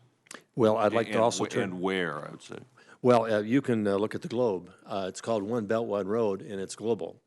And you can look at the map and see a lot of strategic places where China has a real interest in perhaps a dual effort to not only provide infrastructure support, loan support for ports, airports, roads, a lot of infrastructure, loans to help with their economy, but also interests in placing strategic military positions. We've seen that take place off the Horn of Africa. We've seen China looking at different, and if you look at the spots where they're engaging in, you see some geopolitical and military aspects, and with that, so it is dual. And I'd like to turn to General Ashley to give you a better detail of what that looks like. So we can talk at a classified session about the nature of the relationship with Pakistan. I think we can illuminate what you're seeking there. In terms of dual-use technologies, there's a multitude of things out there, and it's not necessarily germane to the Belt and Road Initiative. It's where they're investing, and part of that investment is how they're garnering intellectual capital globally. But think about quantum from a communication standpoint, from a computing standpoint, from a sensing standpoint, what those advanced sensors could do. If you look at genetics, bioengineering, so there's a multitude of things, whether it gets into human engineering, it gets into how do you cure diseases, but at the same time, there's kind of the flip side, nefarious aspect of that. And so there is a plus and a negative side to the risk in the medical. There's agricultural aspects of that, which are very positive, but could have a negative impact as well. So there's a number of things in terms of advanced technologies where they are investing that have dual-use capabilities that will really mature over the course of the next decade. Senator Blunt. Thank you, Chairman. Thanks to all of you. I want to join everybody in thanking you for what you do and the important service that you provide in securing our freedom and the freedom of lots of other people. General Ashley, I know we lost a St. Louisan in Syria as part of your defense intelligence operation, and certainly reach out to their family and to the families of all who serve, who put themselves at that level of risk. Director Cardillo, actually I saw 60 Minutes over the weekend talked about small satellite data, about all the commercial imagery available. I think if there's, as you come for what's your last likely appearance in this job before this committee, if there's a legacy that you're leaving, it's bringing the commercial data community in a way that we're taking advantage of what's out there that we don't have to produce ourselves. But as we do that, what concerns do you have about cyber activity that might in some way impact that data or the data that we get in other places? How would you describe your concerns about cyber as it relates to commercial data that you've made great steps in using, and the other geospatial that we produce ourselves that may be disrupted before it gets analyzed with information that's not really there? Thanks, Senator, for the question. I don't think there is a more important issue on my desk, or I would offer the desk of my colleagues here, and that is, at the heart of our profession is integrity and credibility, reliability. That's how we get invited to meetings. That's how we get invited back to meetings, to provide a sense of confidence to those that we serve to help them make decisions. What you just described is both an opportunity, that's the connection with new partners, non-traditional sources, small and large companies and universities, et cetera. Every one of those connections is also a threat or a risk, because if I'm now plugged in to this new source to gain benefit, understanding, coherence, I'm also plugging into every aspect of vulnerability that they have. So we work on this very, very hard. I obviously count on the experts at NSA and FBI on the digital domain and the hygiene that's necessary. I will also say, because it was brought up before, this issue of deep fake, as that technology advances, and it will, I do worry about, as a community that needs to seek the truth and then speak the truth, in a world in which we can't agree on what's true, our job becomes much more difficult. And so, go back to your question, we have to do a better job at protecting what we do, so that when we do show up, you have the confidence, you know where it came from, you know how we handled it, you know who did or didn't affect or manipulate it. And so, again, it's an issue that's in the center of my desk and all of our concerns. In your plans, one more question for you, Director. In your plans for geospatial, the development of that new facility replacing a 75-year-old facility in St. Louis, which is fully redundant with what happens in Springfield, Virginia, the difference you're looking at there, I think 40% of the space in that plan is unclassified. How does IC work in an unclassified environment, and how would you calculate success in your future view of how that works, and why would it work that way in plowing some new ground in unclassified space at a classified facility? The short answer is very carefully. I'll expand. So some 4 years ago, when I stepped into this privileged position, I challenged our team to think differently about our value proposition in a world that is much more open now, in which there's many more sources of information, some good and some not so good. And so I coined a phrase that we need to succeed in the open. I modified that a few months later with some help of my teammates. I said, what we really need to do is succeed with the open. And to your point about our new campus in St. Louis, which we couldn't be more excited about, by the way, the infrastructure is closer to 100 years old. But this is much more than an infrastructure project. I think of this as a new campus. It's almost 100 acres. We can reimagine our profession on that canvas. Part of that reimagination needs to be engagement with that open community in a way that's protected and that's knowing about who and what we're plugging into. So we couldn't be more excited about the ability to take the opportunity that we have in St. Louis now to redefine that value proposition in a more open world, in a more connected world, in a world in which we're taking on sources that we know and sources that we need to double and triple check. And so the 40% you referenced is just an estimate that we have now. But we just want to build into that infrastructure knowing that we're going to have to work not just in but with the open. And so that's why we've laid out that marker at the beginning. And General Nakasone, how does this fit into what you do? The whole idea of GON, of individual personal geography, all the things that we didn't used to have access to that we have access to now, not only using it, but using it with confidence. Senator, I think your initial question with regards to the data security is a very important one in the terms of how do we ensure the integrity and assurance of the data that Director Cardillo and the men and women of the NGA have to be able to leverage every single day in support of a number of different requirements, whether or not it's policymakers, it's forward forces deployed. Our job is to assist in that and to make sure that that data is well protected, and we can rest assured that when we leverage it, it's the right time, at the right place, and the right data that we need to be able to utilize. Thank you. Thank you, Chairman. Senator Harris. Mr. Chairman, if I could just add something here. Robert Cardillo is finishing up a 30-plus year career of working with the intelligence community. He's just one of our crown jewels, and we hate to see him moving on to maybe greener pastures in easier times, but he's just been a terrific partner with this team, and I just want to recognize his contributions. Have just been exceptional, and he won the Best Dressed of any of us on the panel award this morning.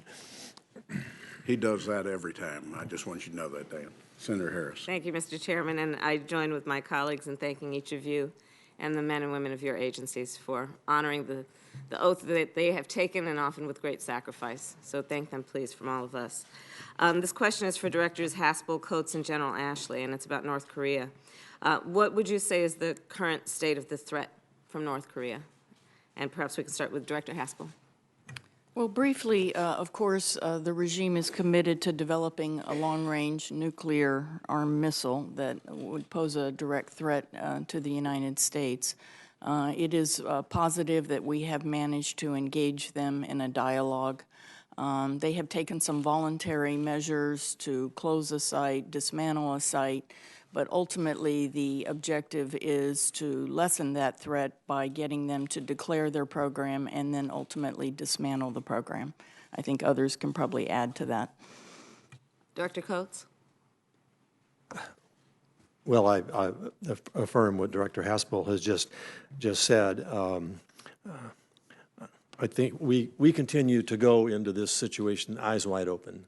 We want to employ the best of assets we can to understand what the Koreans are thinking, North Koreans are thinking, and what they're doing.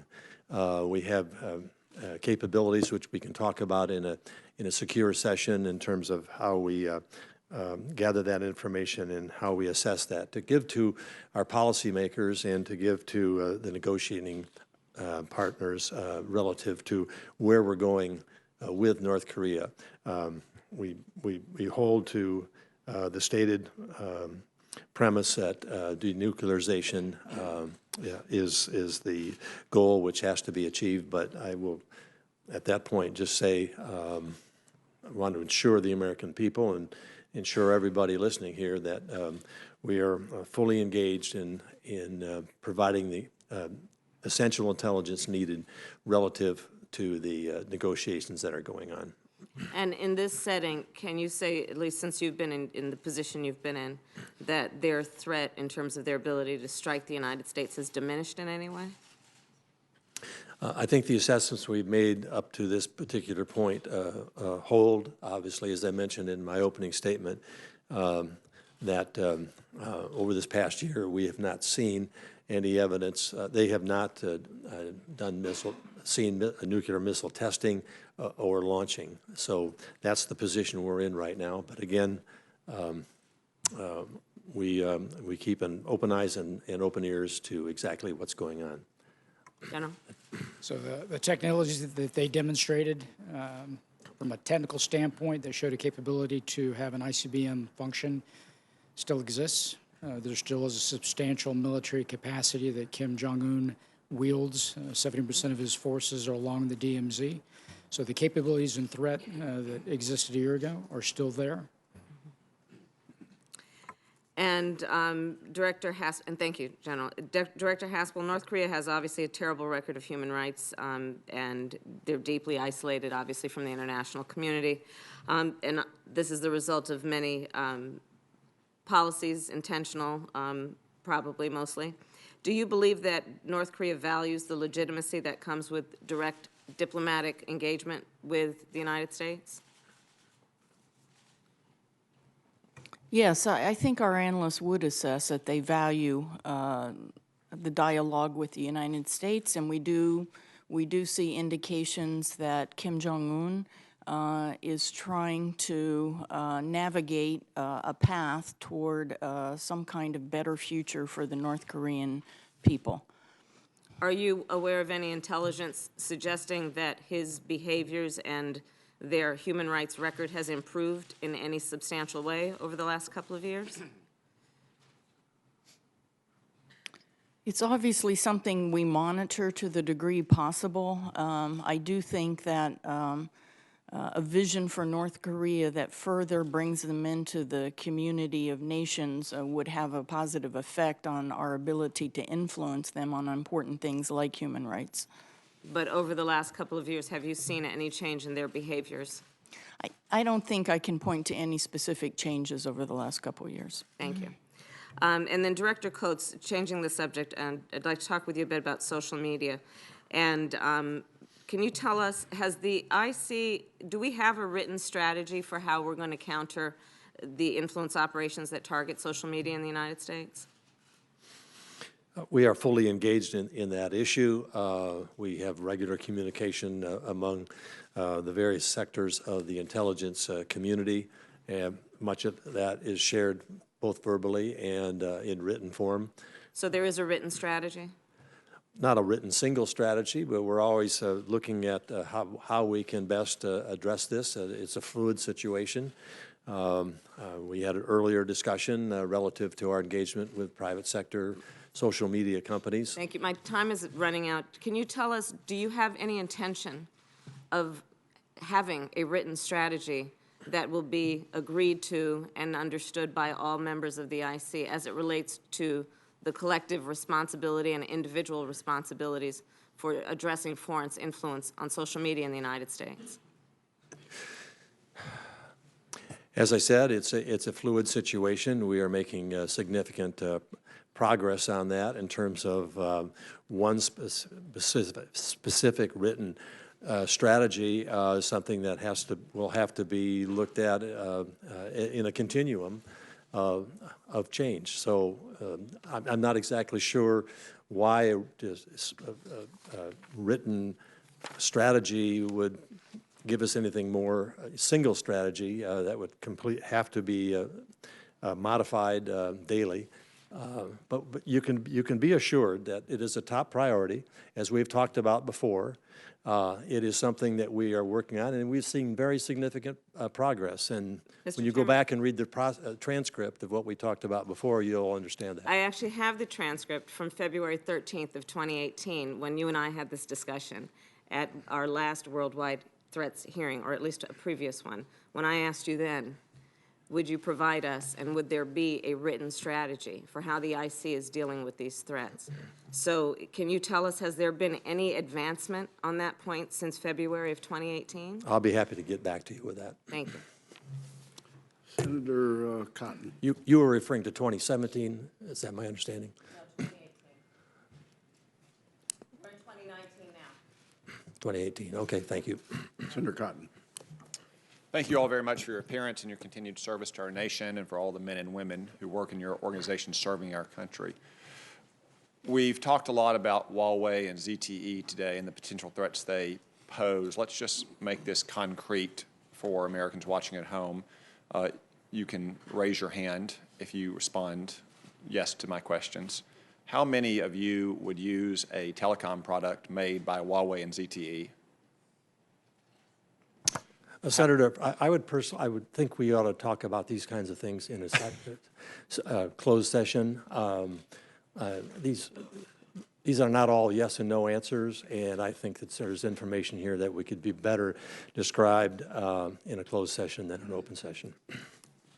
Like a professional who has once been on a debate stage and not liked raise your hand questions, I'll simply say for the written record, though, that I saw no hands go up, and while I'll defer to the closed session, I suspect if I asked a fairer question, which is how many of you would recommend that people who are not heads of intelligence agencies, like your neighbors or church members or high school friends, use Huawei and ZTE, there would also be 6 no votes of confidence.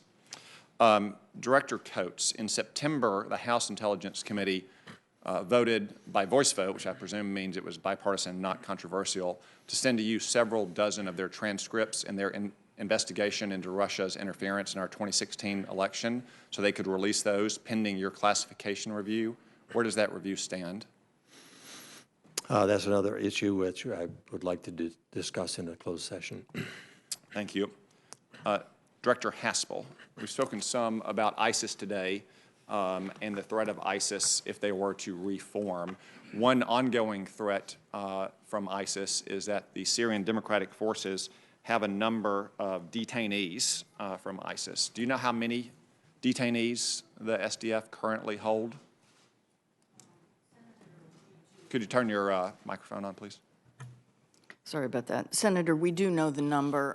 In this forum, I'll say that they have hundreds of foreign fighters. The IC as a whole is working very, very hard to make sure we know who those are, return people to their country of origin, and to make sure that even as ISIS, as we continue to make gains against them on the battlefield, that these foreign fighters are not able to return to the fight. And I can be more specific this afternoon in terms of the exact numbers. And could you speak broadly about the types of detainees? Are we talking about foot soldiers? Are we talking about major external operations planners, bomb makers, that sort of thing? All of the above, Senator. So it would be very bad for our nation if those detainees were released. I think it would be very bad, and the IC has taken great pains to categorize and make sure we know who these individuals are. And we, of course, are working very closely with our foreign allies to do just that. Thank you. Director Haspel, I'd like to stay with you, turn our attention to Russia, since I know you have a lot of experience with that nation. President Putin has publicly stated that they're working on novel nuclear weapon systems like a nuclear-powered cruise missile, hypersonic glide vehicles, an underwater nuclear-powered torpedo. And just last month, he announced Russia's successful test of a hypersonic glide vehicle, which he called a new intercontinental strategic system. Is it the case that some of these systems are being designed to explicitly evade the constraints of the New START treaty? Senator, I believe, and I can go into more detail this afternoon, and I'm sure General Ashley would like to add, but I believe some of these systems have in fact been in development long before New START treaty. General Ashley, do you have anything to add? Actually, if I could go back real quick to your Huawei, and then I'll come back to that one. When you look at the technology stuff, and I think Huawei and ZTE are great examples, but I think the other complexity is the question really is, do you know what's in your phone? Not just is it a Huawei or ZTE phone? Do you know who provided the chips, the software, and everything that goes in your phone? We're tracking everything that you just addressed in terms of Putin. I'm not sure if any of that violates the New START treaty, because right now I know that the Russians are in compliance, and what as you know, New START lays out for the systems it can deliver. It's about 700. They can have 1550 in the number of warheads, and they can have 800 in the latter category in terms of other systems. I'm not aware that this violates, and I'll take that one for a little bit of research as well, Okay. and we may be able to get that to you in the closed session this afternoon. Thank you. Director Haspel, one final follow-up question.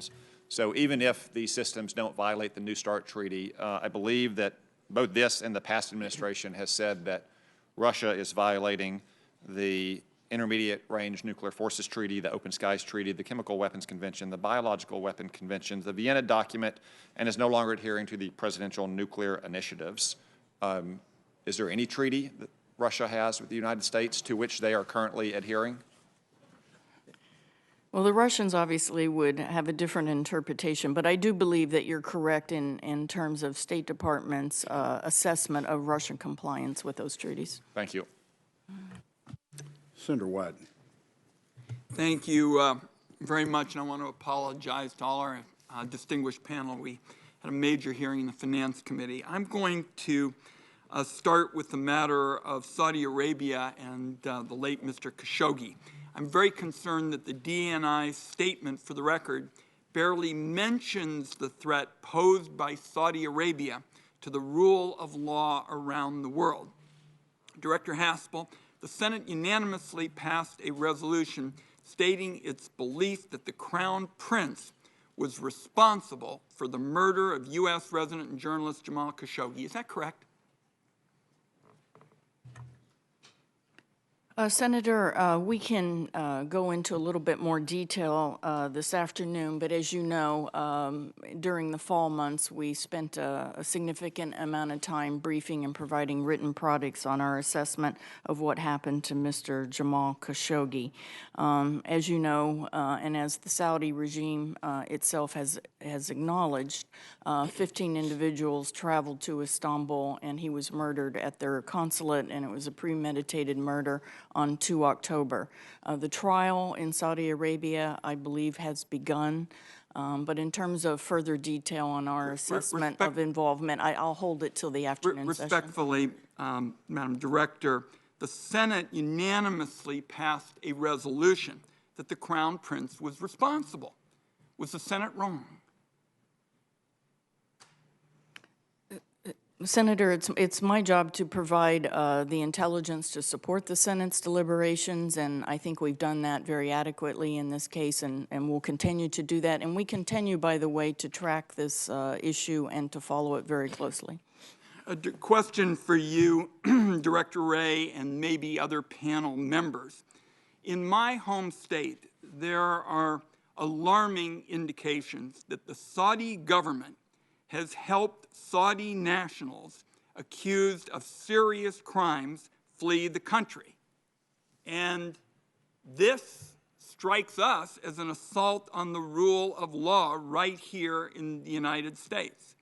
My question for the Director Wray, will you look at this and come back with any suggestions about what the FBI can do? And just so you know, what has troubled me so much is what looks like evidence that the Saudi government helped these individuals who've been charged with really serious crimes in my home state, rape and manslaughter, helped them with illicit passports, possibly the prospect of private planes to get out of the country. Will you look at this and come back with any suggestions about what the Bureau can do here? Senator, I appreciate the question. I will say I've actually had occasion to visit the Portland field office, and not only to meet with all of our employees there, but all of our state and local partners across your state.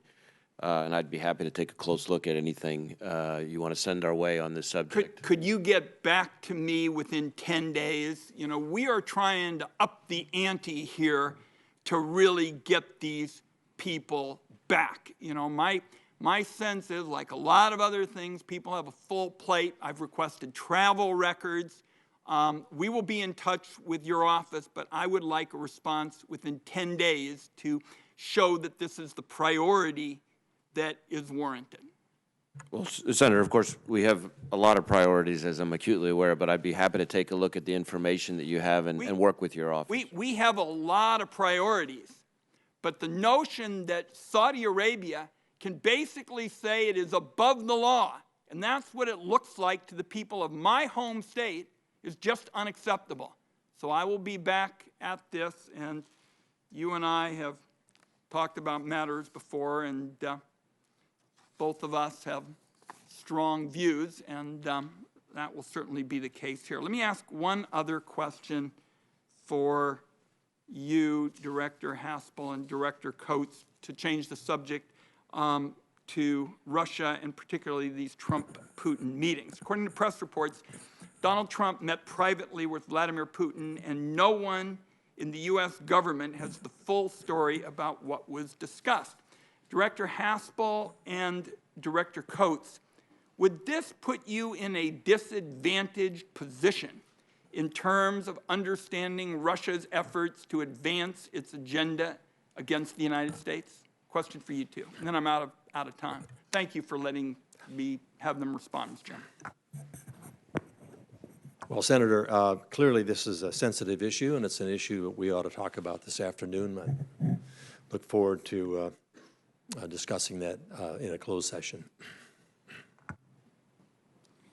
Mr. Chairman, my time is up. To me, from an intelligence perspective, it's just Intel 101 that it would help our country to know what Vladimir Putin discussed with Donald Trump, and I will respect the rules. Thank you, Mr. Chairman. Senator Cornyn.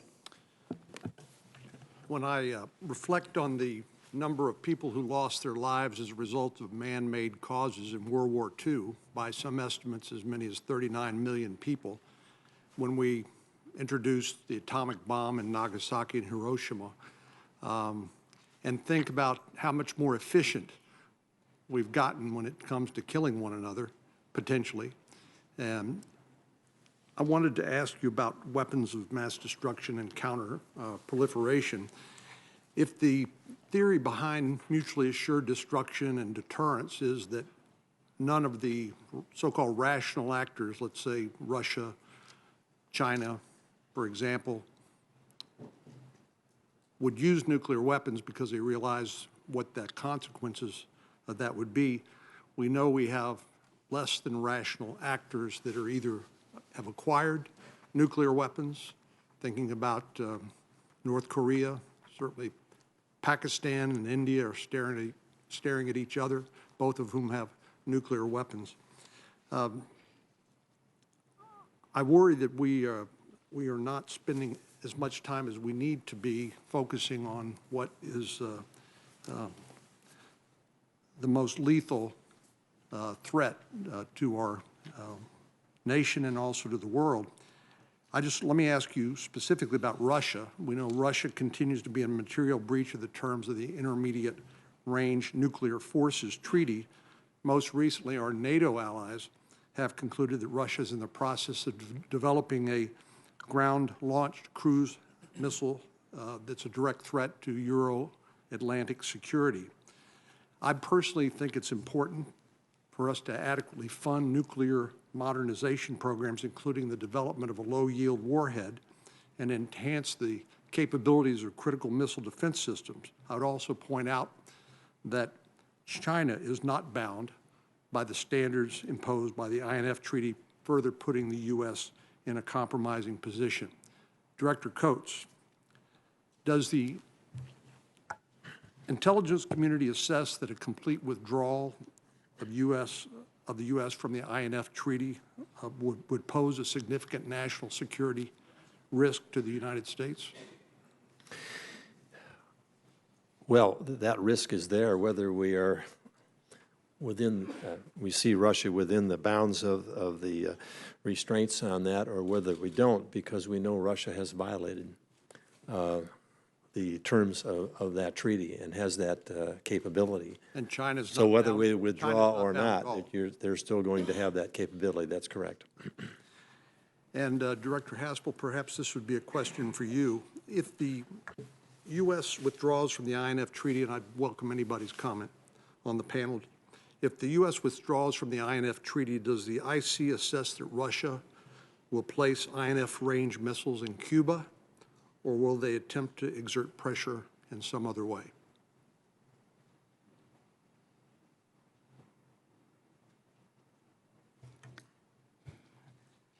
Senator, what I can say, and perhaps we can go into more detail this afternoon, is we do see that Russia is very concerned about our decision to withdraw. We do see also consideration of ways they can push back due to their own concerns about our forward posture in Eastern Europe. I think I'll leave it there for now, and we can elaborate this afternoon. I'll ask if General Ashley would like to add something. Please. Yeah, I would say that, and we can get into some more detail this afternoon, that their actions are not consistent with the ground launch cruise missile that you already spoke about. It has already been fielded operationally, so it is in utilization and available. Their actions and what they would do, I think, would be symmetric to anything we did to move additional capabilities forward. And then those particular symmetric actions we can talk about in a closed session. Would anybody on the panel care to talk about my statement with regard to production of a low-yield warhead? Maybe General Ashley, I don't know who would be the appropriate person. So the comment of whether we should be developing. Correct. Yeah, I'll have to leave that to the policymakers. What you alluded to is our ability to kill and some of the weapons that we've developed.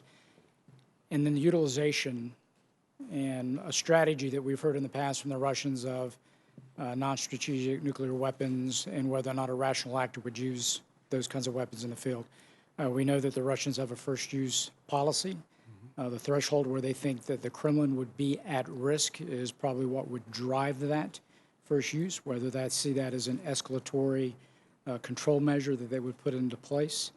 I'll leave it to the policy folks to determine, the utilization of one of those weapons. When we talk about the use of nuclear weapons specifically, one of the things that, the threshold is pretty high on their use, which is why we see the manifestations of things like hybrid war. And if you look at great power conflict, it kind of flatlined after World War II and things that have taken place in the world order that has been kind of the outgrowth of Bretton Woods. That the other thing that has come to bear on keeping great power conflict at bay has been the development of nuclear weapons. Thank you. Last but not least, Senator Sass. Thank you, Mr. Chairman. Thank you to all 6 of you for being here. Thanks to your officers and to their families. You lead and represent a community of folks who often have family disruptions, and there aren't folks who know to thank them. So on behalf of this committee and the American people, thank you. General Nakasone, when you were confirmed before the Armed Services Committee, I asked you a question about whether or not Russia or China had ever suffered a sufficient response to their cyber aggressions to warrant behavior change on their behalf, and you said no, they had not. At this point, in a classified setting, how would you answer, in a non-classified setting, how would you answer that question today? So, Senator, I think the way that I would answer the question is, first of all, what has changed since you and I talked last year is the fact that I think that from our work collectively across the interagency and the government, we have been able to show effectiveness against primarily in this case the Russians as we take a look at our midterm elections. Whether or not that spawns long-term behavior change, I think that's still to be determined. But certainly this afternoon we can talk a little bit more about some of the things we have seen. Thank you for your work on that and your success. And I know, Director Coates, you're going to give us some briefing on that this afternoon as well. I know that a number of people on the committee have been anxious to get a more fulsome report of some of the successes of the IC from early November. And I would just like to publicly say, whatever portion of that we can declassify for the American people to know the successes of the U.S. government and of your community, I would urge that kind of declassification where possible. Director Wray, you have many priorities at the Bureau, but can you talk about threats we face with the long-term tech war, tech race maybe, against China? And domestically, when you think about Bureau priorities, looking at different Chinese actions inside the United States, how do you rank those priorities?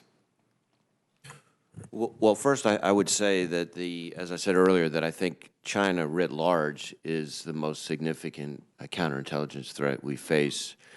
We have economic espionage investigations, for example. That's just one piece of it in virtually every one of our 56 field offices. And the number of those has probably doubled over the last 3 or 4 years. And almost all of them, not all of them, but almost all of them lead back to China. In addition to do you have anywhere near sufficient resources for all those investigations? Many of us used to ask Director Comey about jihadi threats against the United States, and we would regularly say, is the Bureau sufficiently resourced? And we were told that as long as the U.S. was active killing jihadis or partnering with allies in Syria to kill a lot of jihadis who were sucked there, he thought there were sufficient domestic resources in the Bureau. For counterintelligence and for corporate espionage purposes, are you sufficiently resourced? Well, I would say this. If the Congress were to entrust us with more resources, I can assure you we would put them to very good use. We've talked about deep fakes a couple of different times today. Our intelligence community is a product of history. 17 agencies is not the way anybody would design it from scratch, but that doesn't necessarily mean a reorganization is always simplifying. Oftentimes you create more complexity when you're trying to get rid of some of the duplicative functions that we have across different agencies. But when you think about the catastrophic potential to public trust and to markets that could come from deep fake attacks, are we, Director Coates and Director Haspel in particular, are we organized in a way that we could possibly respond fast enough to a catastrophic deepfakes attack? We certainly recognize the threat of emerging technologies and the speed at which that threat increases. We clearly need to be more agile. We need to partner with our private sector. We need to resource our activities relative to dealing with these known technologies and unknown technologies, which we know are going to appear anytime soon because it's just a very quickly evolving flood of technological change that it poses a major threat to the United States and something that the intelligence community needs to be restructured to address.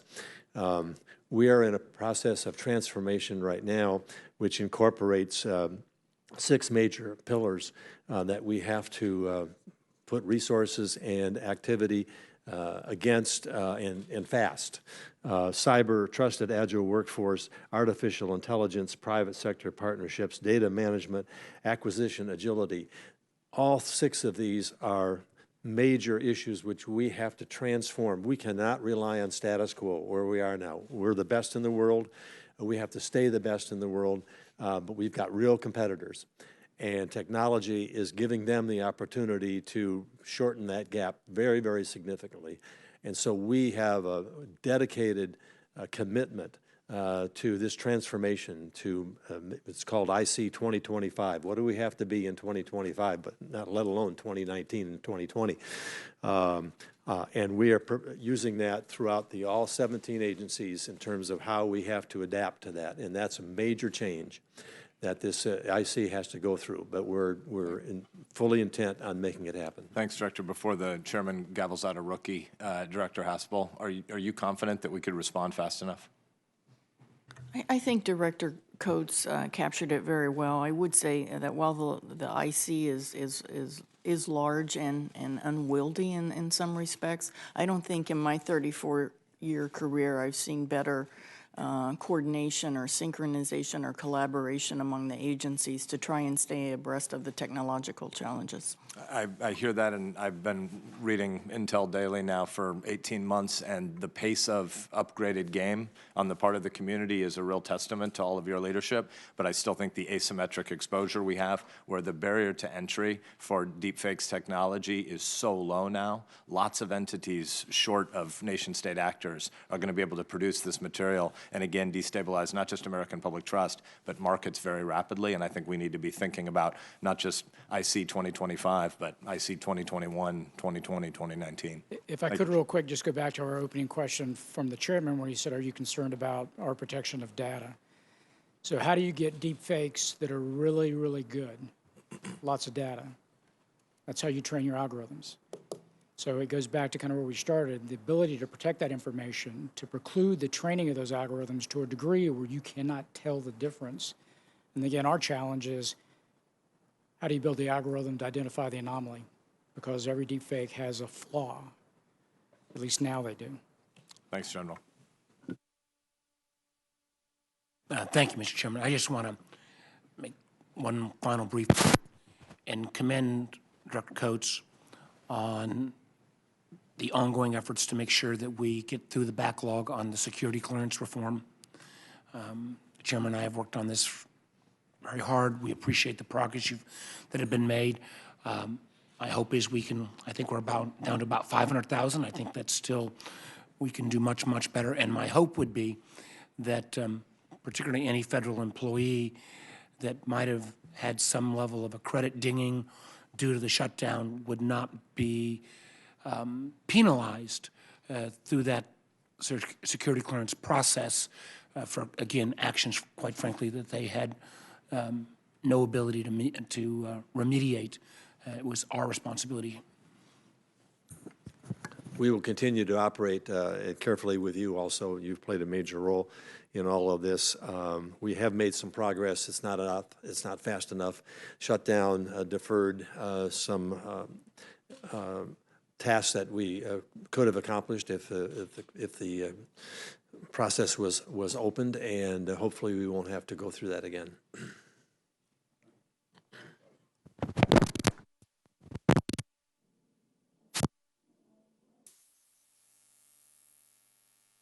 Let's try it over here. I thank the Vice Chairman for his comments. I promised all of you ample time for nutrition in between sessions, and I think we have accomplished that. I want to thank you for your testimony today in open session. The intelligence community has always prided itself on making the impossible happen. You go where others cannot. You find what cannot be found. You discover and uncover and create. This committee's been privileged to see behind closed doors some of the truly fantastic innovations that are the products of your drive to accomplish impossible missions. Sometimes these come from the minds of in-house geniuses. Sometimes they're the fruits of successful collaboration with contractors.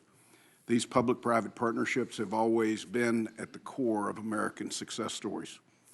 However, as with any good competition, our adversaries have watched carefully, and they seem to be catching up. Director Coates, you note in your statement for the record that for 2019 and beyond, the innovations that drive military and economic competitiveness will increasingly originate outside the United States as the overall U.S. lead in science and technology shrinks.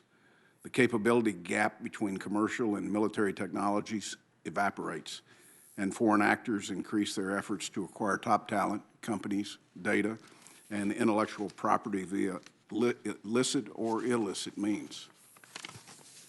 Innovation is a global race, and we must think about how to foster greater innovation at home, mitigate potential risks, and maintain our competitive edge.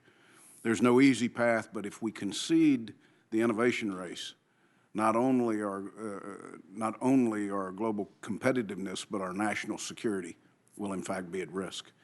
We need to make sure we are monitoring and acting on threat information as quickly as possible and getting the information to the people who need it the most.